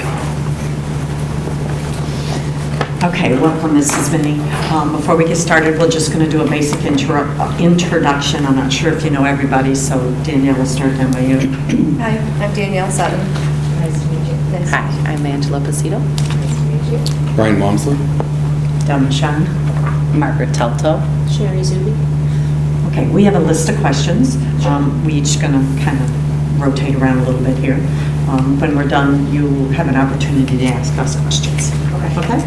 So the first one, tell us a bit about yourself, your background and experience, and what is your connection to Richmond Community Schools? So my passion for the school district started when my first son started kindergarten here, and of course fell in love with Mrs. Ranger, as does everybody. And I've been involved in volunteering for the school district for probably 23 years now, both in the elementary, middle school, and high school. I currently serve as Vice President of Business Development for an anesthesia revenue cycle management company. But my role with that company is kind of hybrid. I have oversight over operations, work a lot with the sales team and the marketing department. So I think that the skills that I possess in my day-to-day career would serve me well on the school board. And it has been a passion of mine. I mean, I've traveled a lot with work, so it's always been when the time is right, and that has slowed down due to COVID. So I figured now was the time for me to put my name in the hat. Thank you. Angela. Okay, your initials are next to your question. Thank you. Why are you choosing to interview for this opening, and what experiences/skills and personal characteristics have prepared you to serve as a board member? Well, as I said, now I'm putting my name in the hat. I used to travel a ton with work. I was on a plane every week, and I just simply did not have the time to dedicate that this role would require. That, due to COVID, has slowed down, and I've always said that this is something I would want to do. I feel it is a way to give back to the community as well as serve the teachers and the students of the community. In my day-to-day job, I deal with global teams. I have teams in India and the Philippines, and then my U.S.-based teams. I daily work with those teams to achieve the common goals of the company. That is, to make sure we're operationally effective, that the teams are working together towards the common goal of the company, which is growth and to be of service to our current customers. I do a lot of negotiating because I handle a lot of those types of contracts for revenue cycle. And I think that those are all of the things that all of you possess and bring to the table as well. And I think that that would serve me well if I were to get this role. Thank you. All right, I'm up next. What is your knowledge and experience level in board meeting procedures and etiquette? So board meeting procedure, I don't have a ton other than having been a parent in this district, attending meetings on and off for 23 years. I know that there is a decorum that is required as part of that. And, I think Richmond will do a really good job as a community of maintaining that decorum. I'm sorry, the second half of your question, I focused on it. Yep, board meeting procedures and etiquette. And so the procedures just is, basically following along what all of you do. I mean, I know what the role of the school board member is, what the board as a whole is, and I think that I would be able to learn how you all approach governing this board and holding your meetings. Okay, over here. What is a school board member's role and responsibility, which we just mentioned, and how does that role differ from the role of the superintendent? So the superintendent has the management of the day-to-day operations and is responsible for that, all of that reporting up to him. And for the school board, it is to have oversight of, the operations, property that the school owns, the personnel, and then of course to serve this, safety and education of the students. Thank you. After reviewing discussion on issues, the board operates by a majority vote. When the majority vote is different from what your vote is, how do you see yourself managing that situation? So I typically deal with that daily.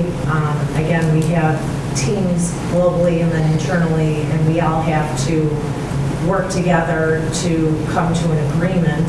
It's not necessarily a unanimous vote, but we all have to work together to come to agreement and do what's best for the company. It's not always the popular opinion. It's not always what I would do. It's not, so we communicate, we keep open dialogue, and we work together to do what's best for a company, and that would be the same principle that I would give you. Okay, well, but a little bit, maybe what my question was, when we walk away from the table and we've voted on something, and if you're the no vote, how do you move forward with that? What you're saying is every day when we're working, but I'm talking about when a decision has been made and you were in the minority of that vote. How do you see yourself handling that? Moving forward based on what's best for the community. I mean, that is what part of being a board is. Okay. I mean, it's not always going to go my way or any person's way. And, okay. And part of that is accepting that the group as a whole decided in another manner. Okay, thank you. What do you feel are some strengths and some weaknesses of our district? I think the strengths that we have here are by and large, the teachers and the administrators. I think my exposure, my sons all play hockey, by the way, so I know teachers and staff through districts all throughout Michigan, public, private, and I don't think any one person has the relationship that the parents here have with our teachers. And I think that is just the best strength that we have in this community. I think one of the weaknesses is kind of the perception of that kids don't get a quality education here. I think one of the things that, I would bring to the table or try to figure out why I have in my neighborhood 5 families that I know of who have young children that are choosing to send their children to Anchor Bay and or Armada. And I can't understand that. I can't reconcile with it because I think that it's a perception that this district, maybe it's small or, that there's not a quality education to be had here and having 3 graduates.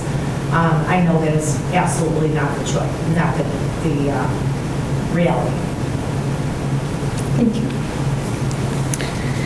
Name one major issue that you believe our school district is currently facing. How would you like the district to deal with this issue? I think that one issue that I can think of is there seems to be a divide between the staff and perhaps the school board and or Mr. Walmsley, and I think that getting to the root of, why or what the perception of that is and figuring out how we can all work together for the common goal of the students and the community would be paramount. Can I ask a follow-up? Sure. So a follow-up to that, what leads you to believe that that's what our weakness is in our district?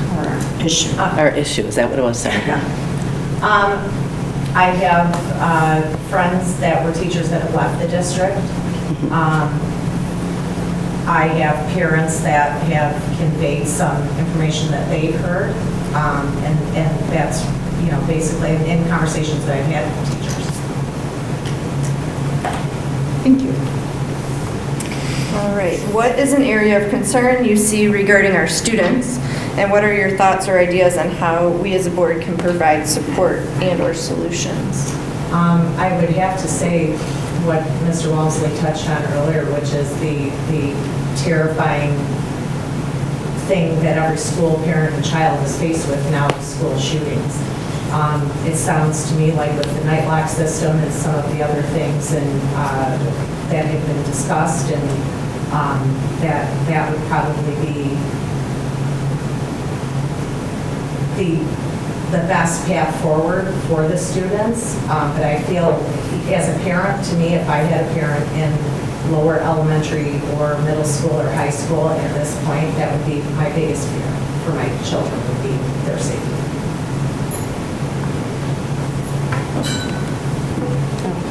Back to me.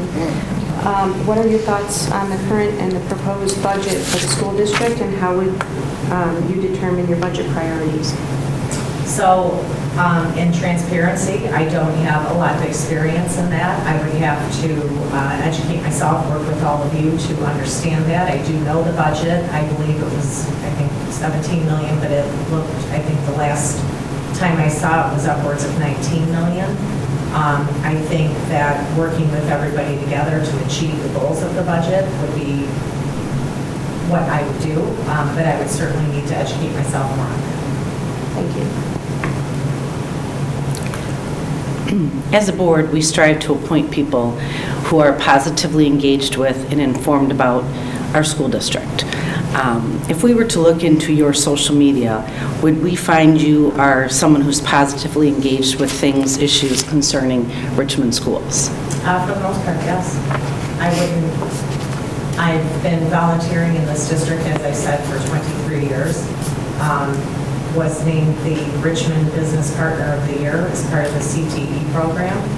So I would say yes, most of what you would find regarding my thoughts on our school district, very positive. We would. Interesting. Okay, thank you. Okay, that was our last question. Do you have any questions for us or any one of us? I do not, other than to thank all of you for your volunteering and your efforts for our students and our community. I know it is not the easiest job, and I commend you for it.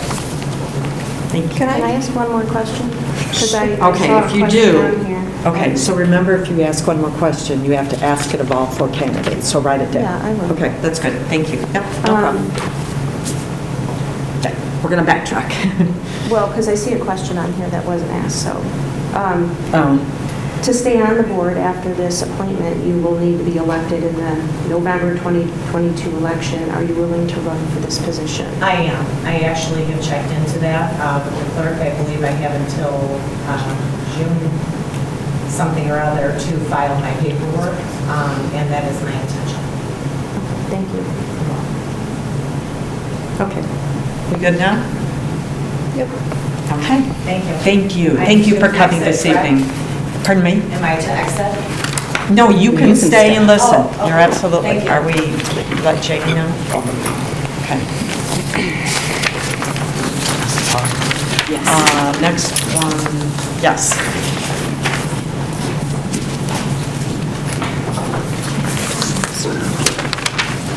I was wondering why I didn't have enough sheets, and it's because I were stuck together.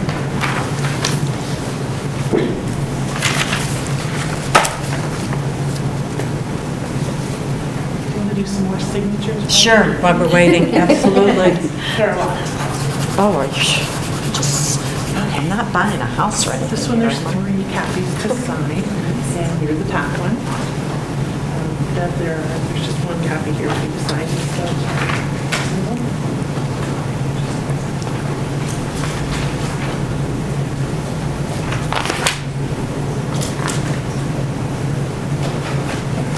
And then there's 3 copies to sign. Sure, you're the bottom right.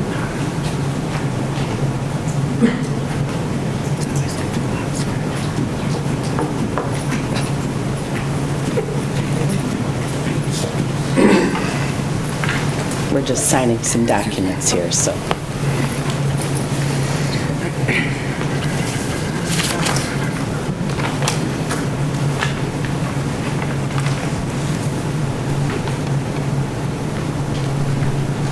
These would be good.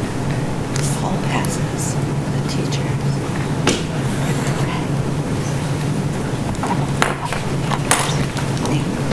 Good evening. Before we get started, we're just going to do some introductions, so I'll start then with Danielle. Hi, I'm Danielle Sutton. Hi, I'm Angela Placido. Brian Walmsley, Superintendent. Debbie Shine. Margaret Telto. Sherry Zuby.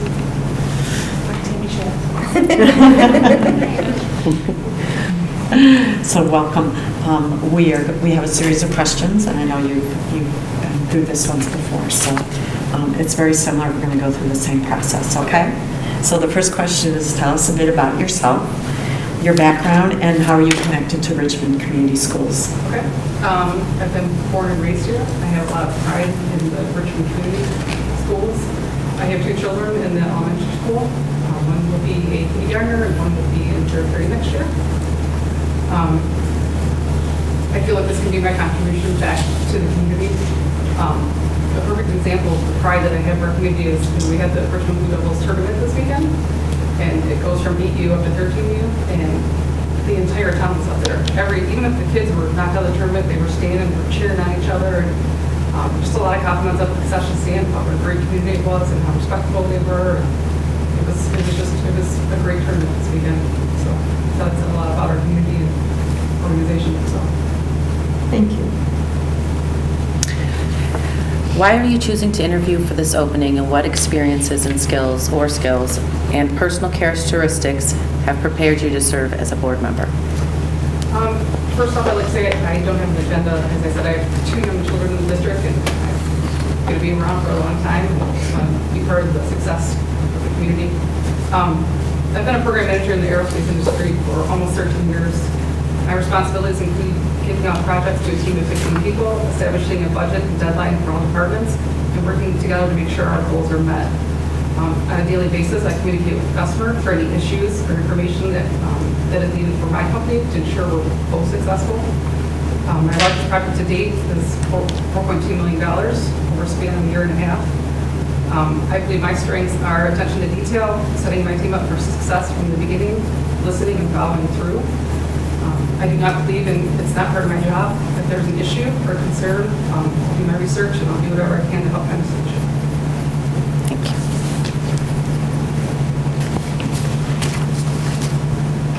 I'm next, give me 1 second. All right, what is your knowledge and experience level in board meeting procedures and etiquette? Very minimal, except for a few that I've attended. Willing to learn. Over here. What is a school board member's role and responsibility, and how does that role differ from the role of the superintendent? Superintendent is in charge of the day-to-day concerns. They bring concerns to the board, and the board helps determine the policies. Thank you. As a board, after we review and discuss an issue, we vote, and it's majority vote, When the majority vote is different from what your vote is, how do you see yourself managing that situation? Professionally, maybe people can't agree on everything, there's other checks and balances and everything. And I'll just make sure that I'm looking at the reason why I was against what I thought in the beginning and find the best solution to agree with it.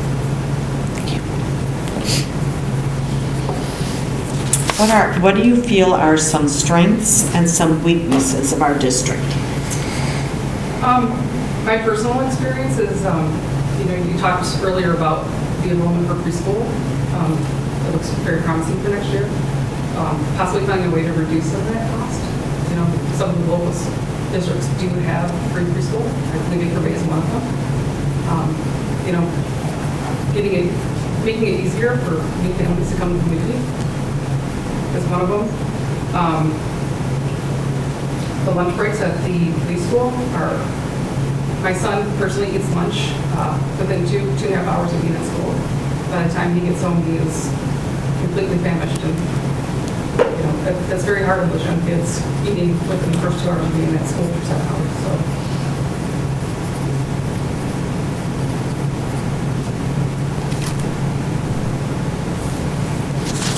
I will go next. Name one major issue that you believe our school district is currently facing. How would you like the district to deal with this issue? Unfortunately, the world we live in today, you guys have to deal with a lot of unbelievable items. I'm not quite sure that I see faults in any that are currently happening. You discussed a lot today about updating some of the security, and I think that's one of the biggest issues that currently faces school districts. So. What is an area of concern that you see regarding our students, and what are your thoughts and ideas on how we as a board can provide solutions or support? The biggest issue that these kids, I personally think, is social media. And I just wish it'd be nice if it wasn't so important in students' lives.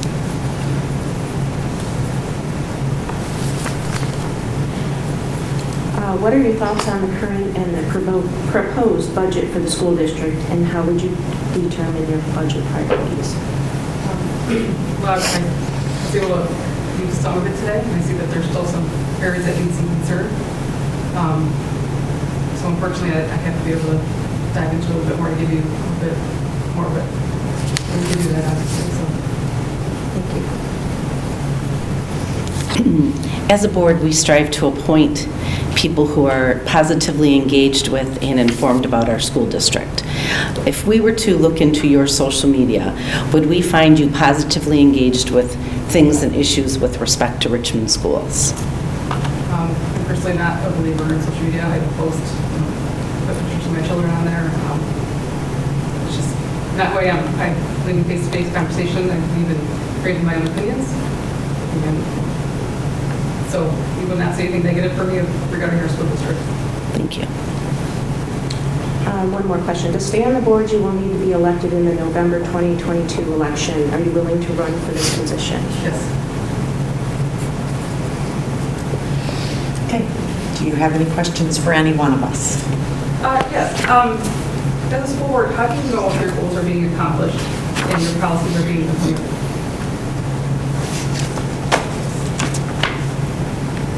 Anybody want to answer? I mean, I have an answer. I do too. Go first. Okay.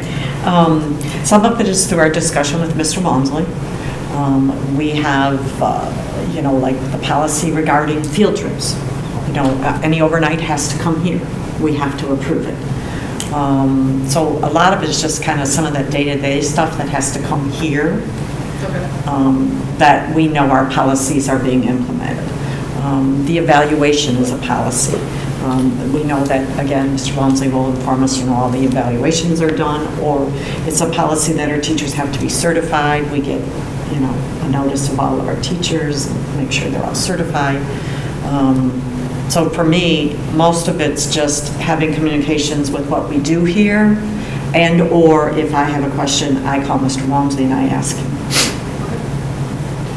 And And as far as goals, the superintendent has goals, and we work with him on his goals. And so what those goals are for the school year, that's our responsibility to work with him to make sure those happen. And a lot of where we set goals when it's time to do our budget. You know, if you were sitting out there earlier when we were talking about, we've been talking for quite a while about the art and the music and the athletics and that, and figuring out, well, that's a goal of this board, to try to figure out the money that we have, how can we make things better within the district in those kind of programs. So it's our job to keep talking about it, keep asking the questions, and getting ready for when it's time to vote on the budget, that whatever individually we've talked about what needs to go in the budget, or questions about it. So I agree with Mrs. Michon.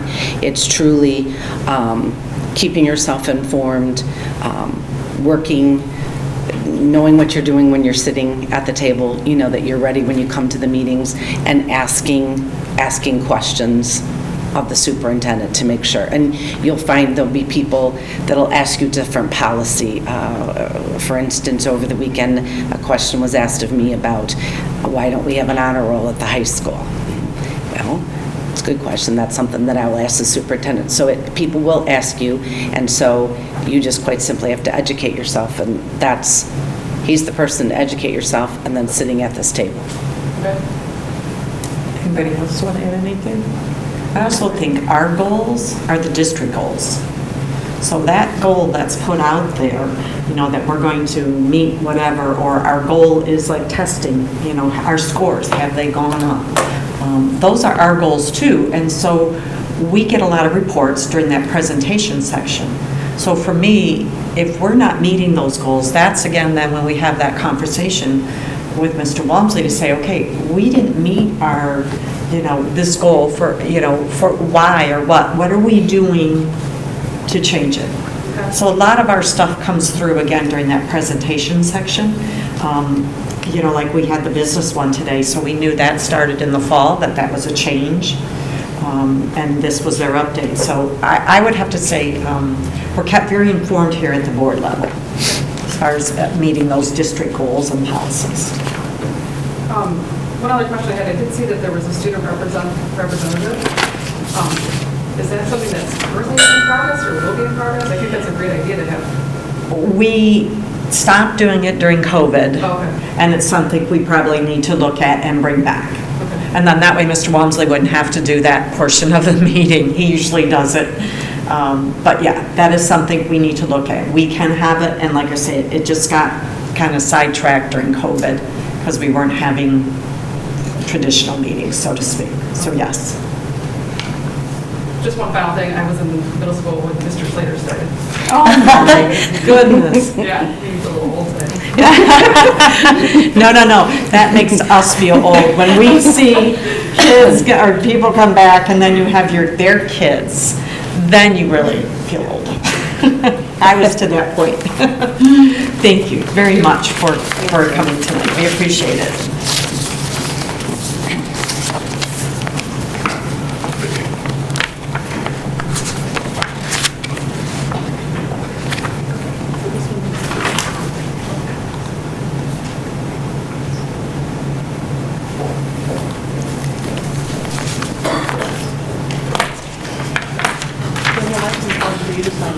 Oh, do you have anything else to sign? Yes, I do. Okay.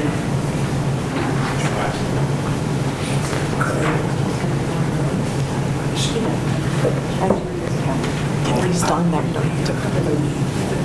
Sure, yours looks official.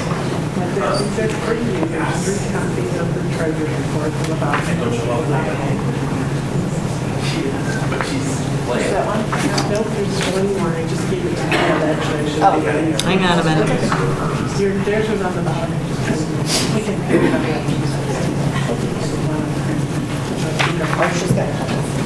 We're just signing some paperwork, so you can have a seat.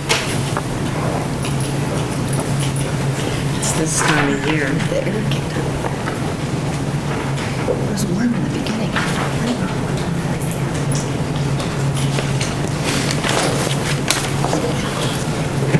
Dan,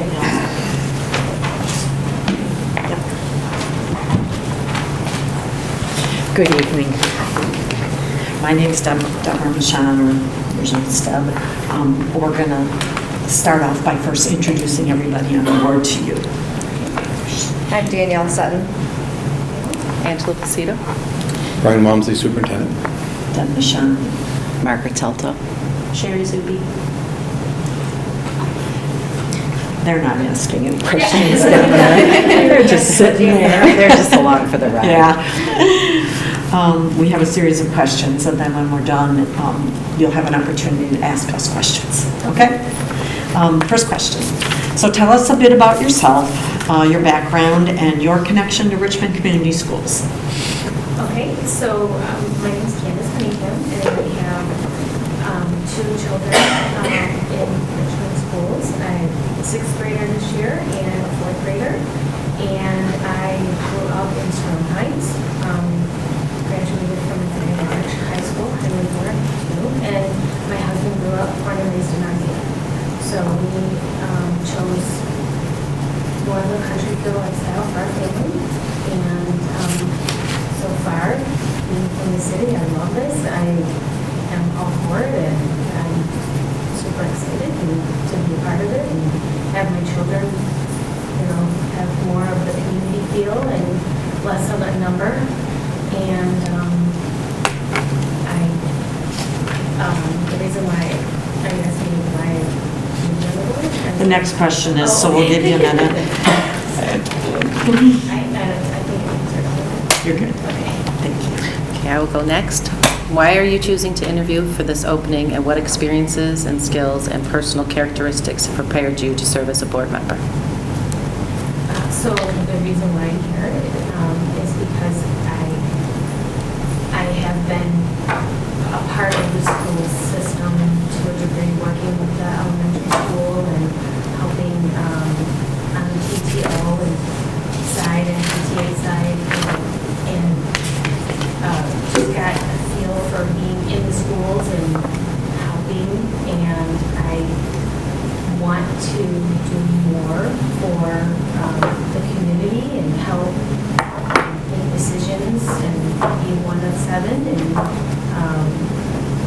I have some administrative background knowledge in my career, 27 years in the field of ophthalmology, and currently I am administrative for a clinical crew of 25, and work 3 days a week to do that. So I've learned quite a bit on how to be with people, lots of different personalities, and manage and create calm and empower morale, and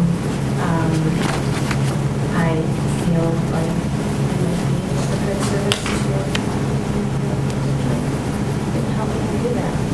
Consider myself easygoing, good to get along with, and critical thinker. All right, I'm up next. What is your knowledge and experience in board meeting procedures and etiquette? So I have attended quite a few board meetings in the past couple of years, and even a few prior to all the COVID stuff. I have attended before. And I also have looked up a couple things online with your board association websites, and watched a couple videos already just to kind of see if this would be something that I'd be interested in. I've read through a lot of your bylaws, and all of those things to educate myself and see if it all is so far what I've read and ready for. Okay, over here. What is a school board member's role and responsibility, and how does that role differ from the role of the superintendent? Well, I would say that the school board has a lot of decisions they're presented with that I would think they need to educate themselves on all different, before making a vote. different ideas and ways that there may be alternative options, and educating yourself on what those may be to be able to present. Also, other than what is presented, a lot of times I sit here and I see something that's presented, and I at times sitting out here, I think, well, what other options are there? And I know that probably other options have been talked about prior to it getting to this point, but it's not talked about on this end, so you don't hear that. So I think that being educated about everything before making a decision is important.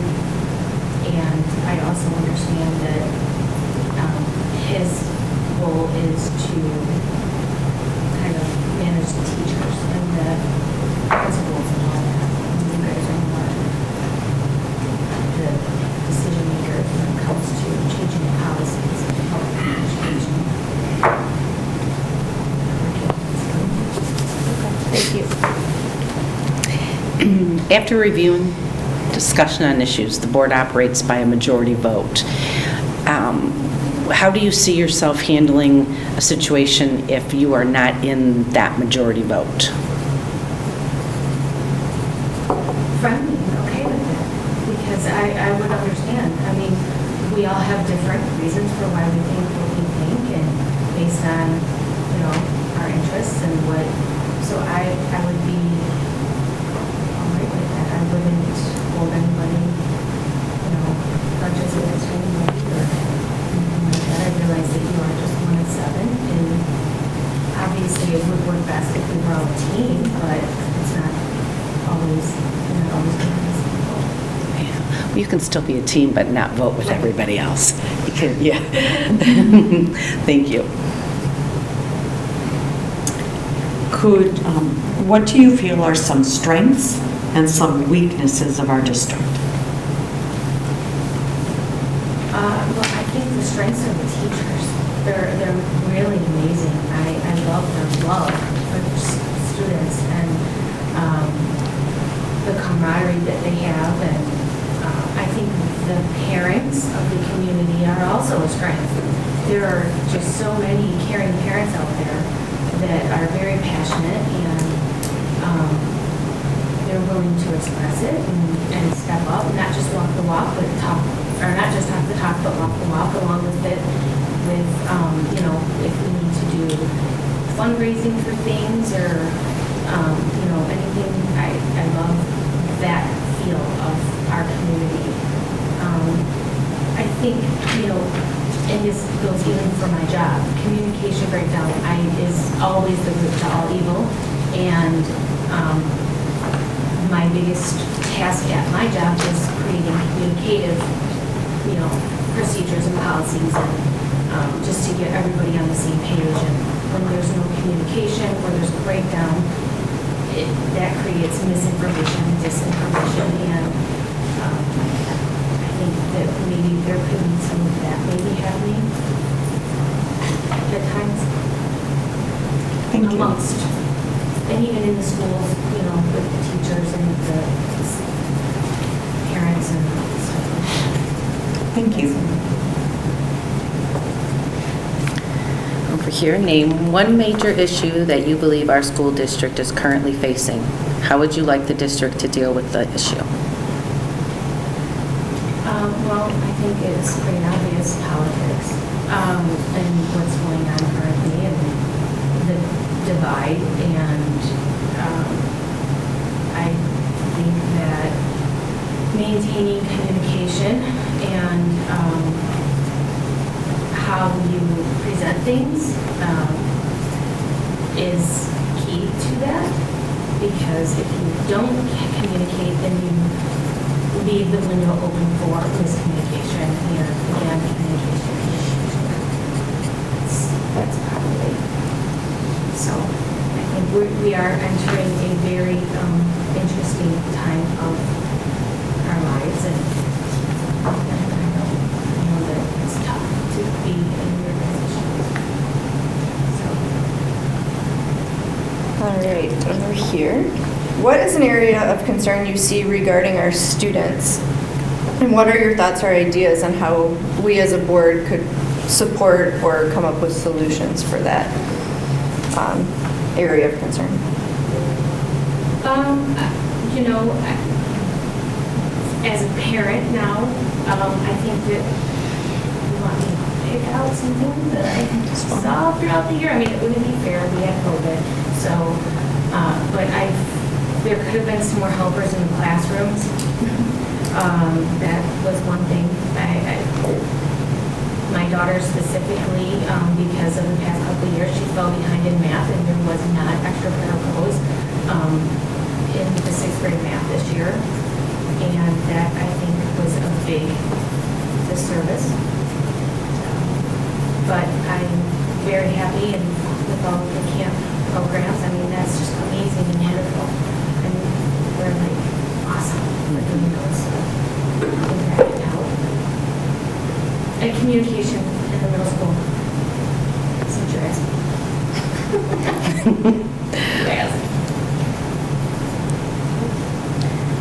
What are your thoughts on the current and the proposed budget for the school district, and how would you determine your budget priorities?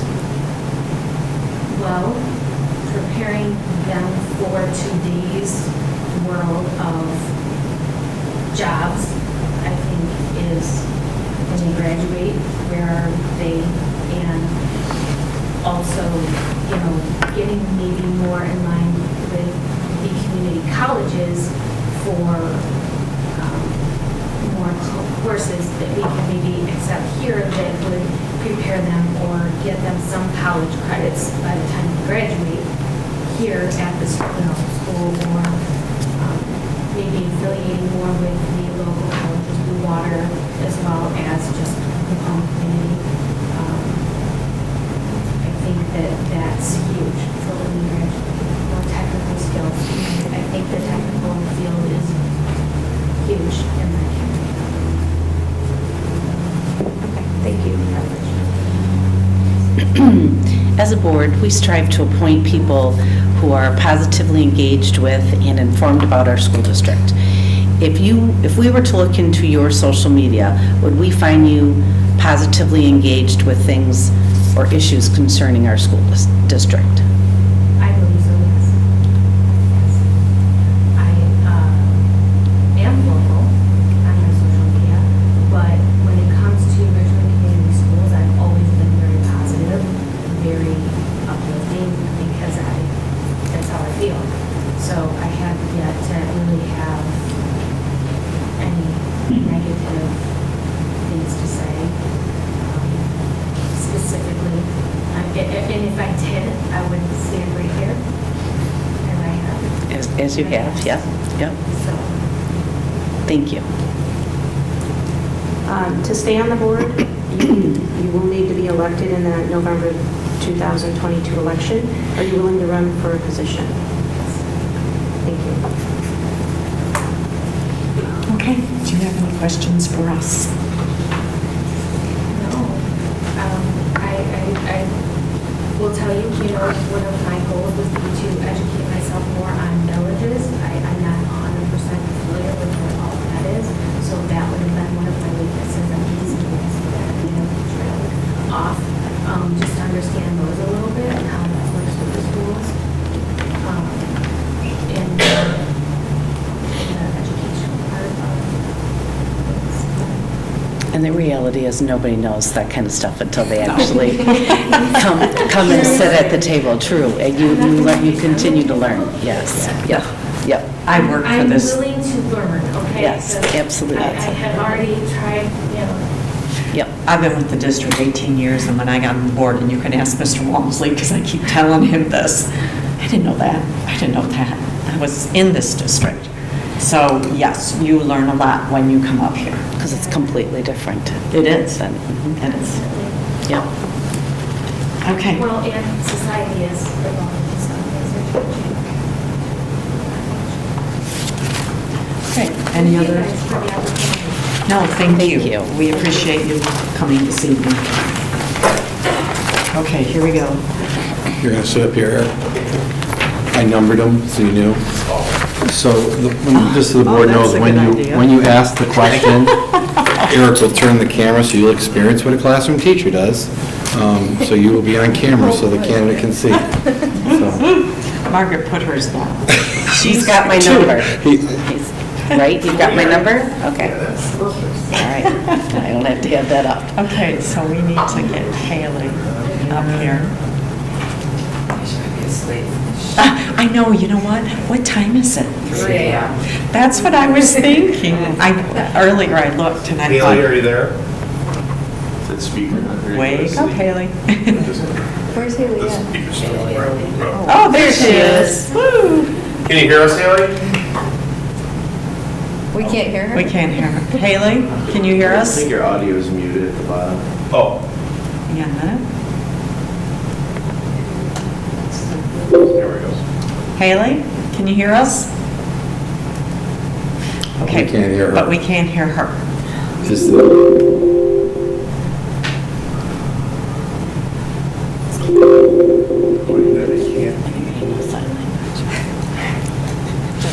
We did test this earlier. So, good morning, Haley. I know it's real early there. Or late. Or late. Oh, wait, anyway, let's check that. We're working on trying to get the sound. We cannot hear you. Hold on.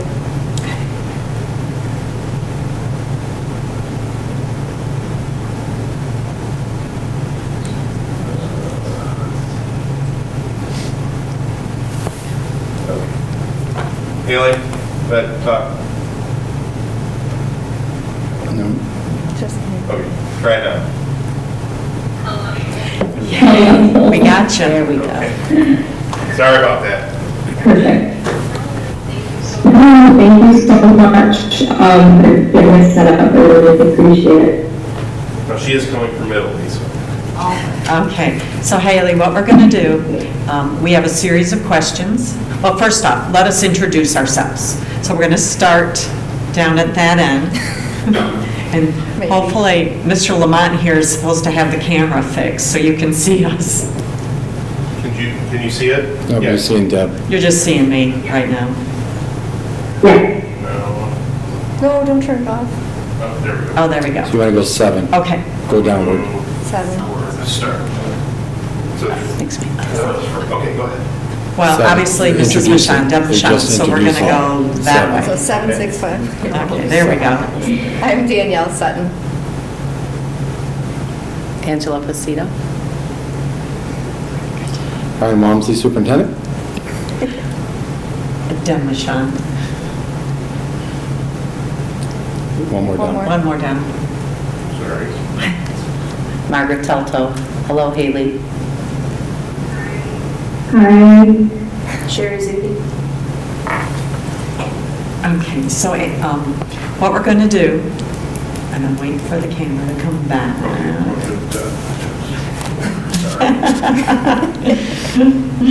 We're going to ask you a series of questions. It's just really weird because I got you on 2 screens. I don't know which one to look at. When we're done, you'll have an opportunity to ask us questions, okay? Okay. So the first question we have is, tell us a bit about yourself, your background and experience, and what's your connection to Richmond Community Schools? Yeah, so my name is Haley Fortuna. Sorry, there's an echo, so. She might be. I graduated from Richmond High School in 2018. I attended Richmond Community Schools K-12. I was very fortunate to do so. I went on to attend the University of California, Berkeley. I graduated in 2021 with my bachelor's degree in political science, and I minored in public policy. I went straight through to law school, where I am now. I finished my first year of law school at Royal University, Chicago. And I am back in Michigan, and I am in the process of transferring to be a hospital technician. So this is where I'm planning to stay.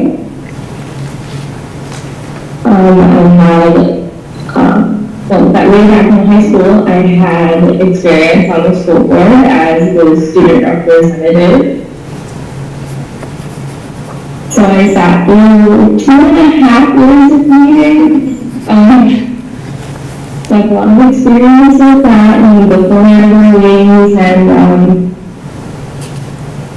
everything goes along with putting together a budget. I never played an active role in that, but did observe. And then as far as experience at that point, I've had tons of internships, local government internships, legal internships. So lots of experience reading the legal market and some of that comes along with being a local. Thank you.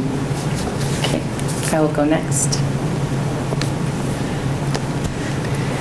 Why are you choosing to interview for this opening, and what experiences and skills and personal characteristics have prepared you to serve as a board member? Yeah, so I'm interviewing for this opening because it came at the perfect time for me. I just made the decision to move back to Richmond, that I wanted Michigan to be my forever home. After experiencing California and Chicago, I decided that Michigan I wanted to be. And Richmond in particular gave me a lot of opportunity. The community of the school gave me a lot of the skills that I have today that have allowed me to be successful in college, go off to law school, and then obtain some of those internships that I've had, and then besides professional experience, has also made me a strong leader and just a better person overall. Sorry, I thought it was... Let me try to fix it. So if I'm pausing a bit. Here, let me try to... Sorry.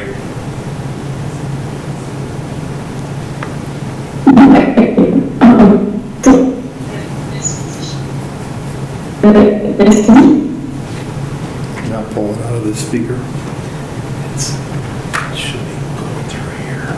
Should we tell her to wait? Haley? Hold on 1 minute. Hold on, Haley. Sorry.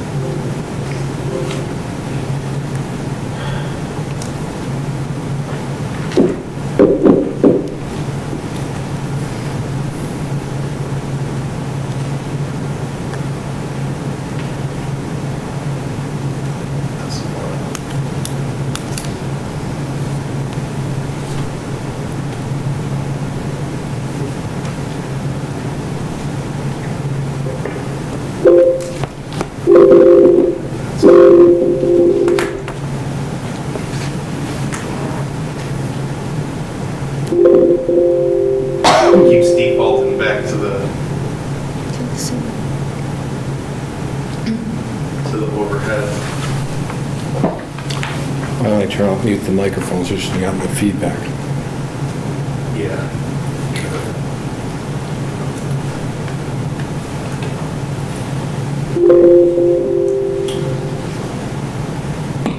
Sorry. Okay, all right, Haley, go ahead and see how that is. Okay.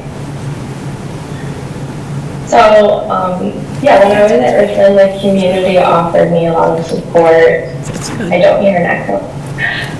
Offered me a lot of support and gave me sort of that strength to sort of go after some of these opportunities, whether that was being the student representative on the school board, which was one of the most rewarding opportunities for me. Mock trial, student government, all those sorts of things. It was the staff, the teachers, the school board members, my peers, everyone in the community that really helped me grow. So to be that for other people in the community, especially after having to step away for a while for college, would be an honor. So I would love to do that and play a role in, I don't want to say making better because Richmond is already such a great place, but there's always room for improvement and just sort of maintaining the esteem as well. So. Thank you. All right. So I think you've answered a little bit of it, but what's your knowledge and experience level in board meeting procedures and etiquette? Yeah, so I think I have a pretty good knowledge of board meeting procedures. Like I said, I did sit through 2.5 years worth of school board meetings when I was in high school. And even since then, believe it or not, I do try to go back and watch because I'll always be invested in Richmond. And yeah, I would say I have pretty good knowledge.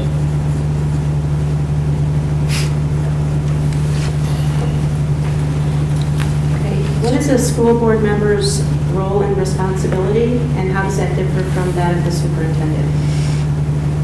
Yeah, so school board member, they ultimately approve policy. Like I mentioned earlier, the budget is huge.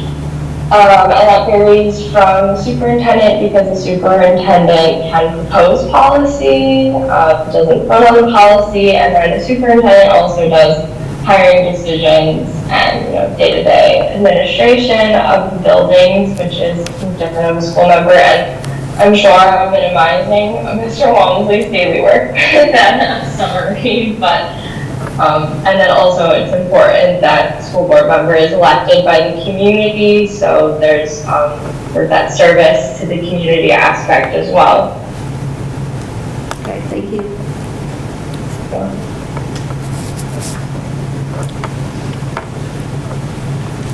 That's me. Okay. After reviewing discussion on issues, the board operates by majority vote. How do you see yourself handling the situation if after the majority vote you weren't part of that majority? Sure, I see myself handling that situation very well. It certainly wouldn't be the first time that's happened to me. I studied politics, public policy. I certainly have been in positions where I'm not in the majority vote, but I definitely think it's important to have those discussions. So I'm definitely someone who thinks that there should always be an open table to any ideas, opinions. That's how we come up with the best solutions, is by having good, structured discussion. So being open-minded, listening, but at the same time, not being afraid to disagree in a respectful manner. I think that's important. Thank you.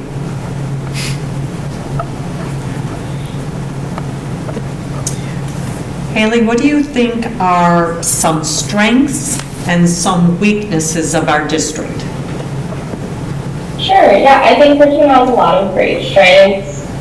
I've been very happy to see the recent growth in all the Cte programs. I think that's been amazing. There were some amazing ones when I was in high school, but since then it's still grown greatly, which has been amazing to see.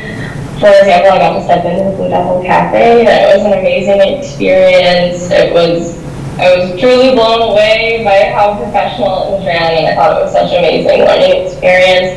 So that's a huge strength that Richmond has. I also saw that there's going to be an automotive class and a game development class, and I think that's amazing, and we should continue to move in that direction.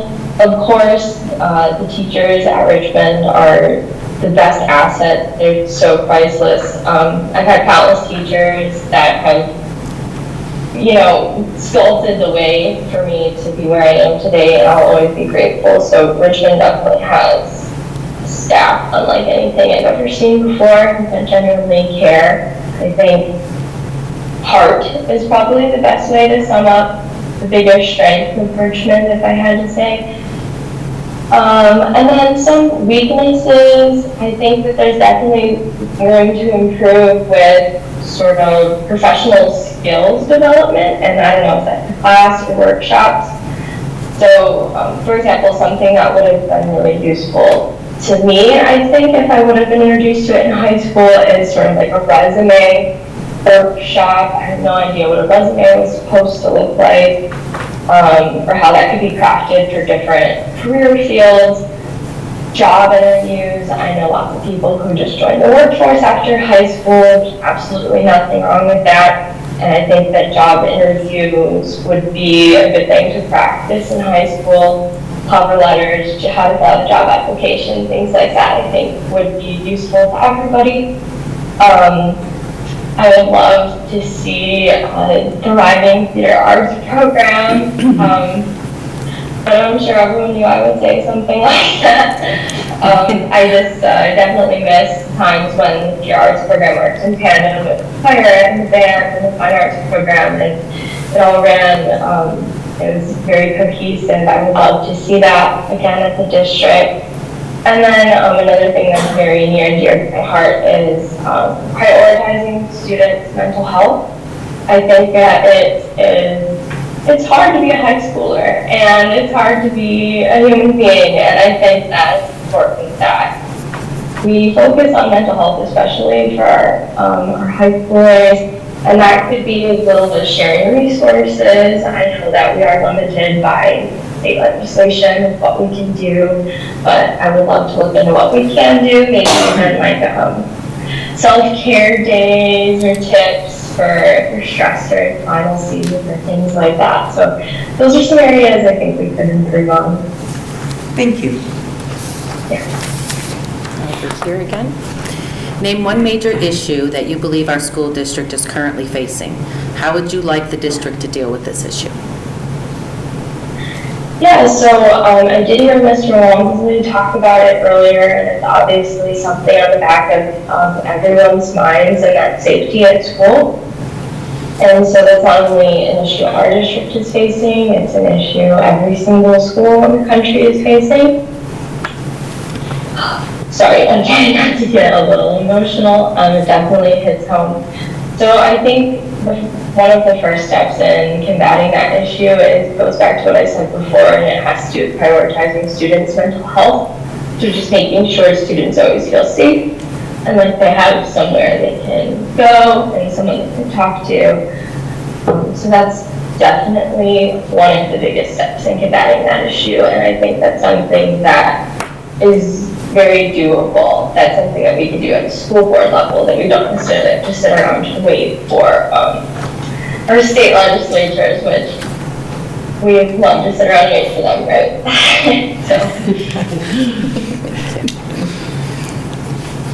All right. What is one area of concern you see regarding our students, and what are your thoughts or ideas on how we as a board can provide support or solutions to that? Sure.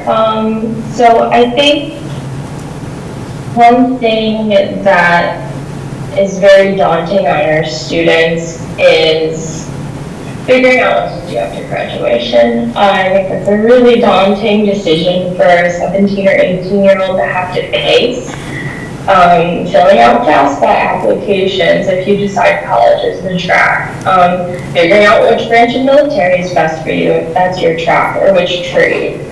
And I think that an easy solution to that could be job fairs just as much as we have college fairs, or I know the military comes in too as well. So just sort of having a ton of different options. That way students can have the opportunity to ask questions, learn more information, sort of figure out which track is best for them.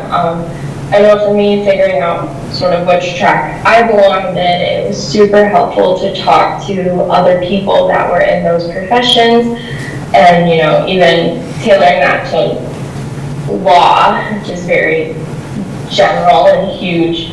I definitely learned which fields I do and do not want to go into based on talking to professionals, and I think that that's definitely something that could help our high schoolers as well, because college isn't right for everyone, and that's certainly okay, and college is right for some, and college is really hard to navigate, so I think that's probably the most daunting task I can think of.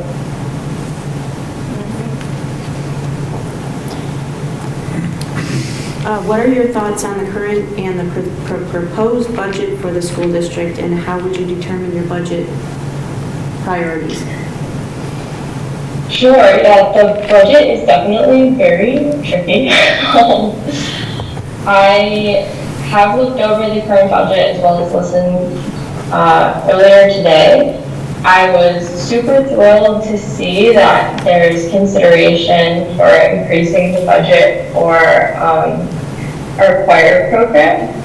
And also I saw athletics as well. And I definitely think, like, if the budget allows, because I know obviously if we could, we would give all the money to every program, of course, but I think supporting those programs that give kids something to do after school and give kids that passion that's maybe outside of what we would consider the traditional academia is really important, whether that's football or choir or fine art, things like that. So I think that definitely with any sort of surplus, that's what I would try to allocate it to. Even though it would be those sort of programs that give kids that passion that's not necessarily considered traditional academia, because in my opinion, that's just as important. Thank you.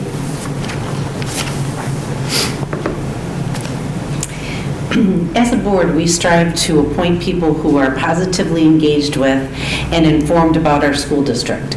If we were to look into your social media, would we find you positively engaged with things and issues about Richmond schools? Absolutely. It's a little nerdy, to be honest, how much I'm always checking Richmond Community Schools Facebook page. I'm super invested, and my soon-to-be brother-in-law just graduated from the district. I made sure at the graduation ceremony. I couldn't be at the senior awards, but I live streamed them. And then my other soon-to-be brother-in-law just finished his sophomore year. I also had to live stream those awards. And then, yeah, the Blue Devil Cafe, I had to go check it out as soon as I moved back to town. And yeah, you would definitely see that I'm a Blue Devil at heart if you checked out my social media. Thank you. Okay. And to stay, right here again, to stay on the board, you will need to be elected in the November 2022 election. Are you willing to run for this position? Yes. I'm super familiar with elections and how elections work. It's a passion of mine for sure. So I would definitely plan on running for election if appointed. Thank you. Okay, Haley, last question, or actually it's for you. Do you have any questions for us? Any one of us? I have a question just for anyone who's willing to answer. I want to know what the most rewarding part of being a board member is. Wow. Graduation. I've always thought graduation's just like you said, you see those kids walk across the stage. So for me, that hasn't changed because that was my principal one and that's still my board one. Yeah, I'd have to say I agree with graduation too, because that's ultimately the goal we want to get our kids to go to. But I also think it's really rewarding. Just tonight, our student athlete, wins a state championship, sets a school record, that kind of stuff. Just kids that or the kids that come forward and do presentations for us, that's always really rewarding too, because we're seeing their successes coming out of the classroom and showing us we're being able to show people in the audience. I like being able to have some say in like the budget is and where the money goes is to what extent we can, but it's nice to, you know, set some goals and hope that they get achieved, that you can get some of that stuff out there that the kids and the staff need, so. 7, right? Mr. Lamont's having fun. I know, right? All right, so my biggest thing, kind of to piggyback off of Margaret's, it kind of reminded me, and I talk about it all the time. Anytime somebody asks me, you know, why I teach virtually, I miss that student interaction. That's the biggest downfall of teaching virtually, but with my life, that's how it goes. But being able to see those students in person and see the excitement in what they have to say and being proud of what they've accomplished is huge. So, and I always make it a point to be at graduation.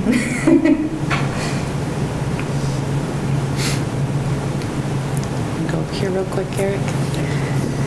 I would say for me, after I've been on for 4 years now, and one of the most rewarding things for me is to see that we do make a difference in students, you know, lives, be it from seeing somebody graduate, you know, that you've seen stumble along the way, and then now we as a board were able to influence and maybe encourage and offer support, and then to also be able to do the Marches Reading Month or be a part of some of the things that make them excited. It keeps, I think, many of us as board members, along with graduation, to keep coming back to the table and do the tough part, because it is nice to see that we are a great school, and it's hard to see that end over here. So to get out in the district is probably the most rewarding part for me.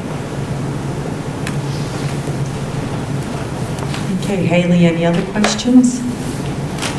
I don't have any other questions. I just want to say thank you so much for being so accommodating with the virtual format.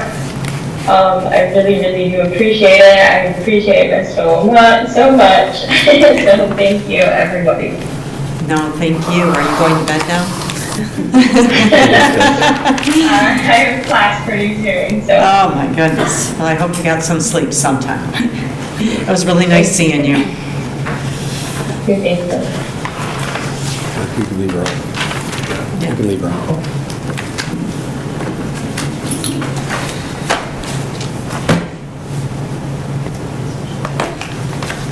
So, are we tonight make that decision? You would, someone would need to make a motion, second, and we need four votes. So, I'm looking for a motion for the approval of a board member. I motion to appoint Candace Cunningham to the vacant board seat of the Richmond Community School Board of Education, effective March 9th, 2022. This appointment is until the district receives the certified November 8th, 2022 election results, at which time the winner of the said election shall fulfill the remaining term through December 31st, 2024. Do I have a support? Support. Any discussion? All those in favor? Do we do it that way? All those in favor? However you want. Well, all those in favor? Aye. Aye. Opposed? Motion carries. Our new board member will be Candace Cunningham. I want to thank all of the other candidates that participated in our interviews tonight. I appreciate the time that you spent. Do you want a ceremonial swearing in? I don't have someone here certified. Or do you want to do it at the next board meeting, the ceremonial? Let's do it then, because then we'll have the forms and everything. Okay, being no further business, the board will adjourn at 9:33.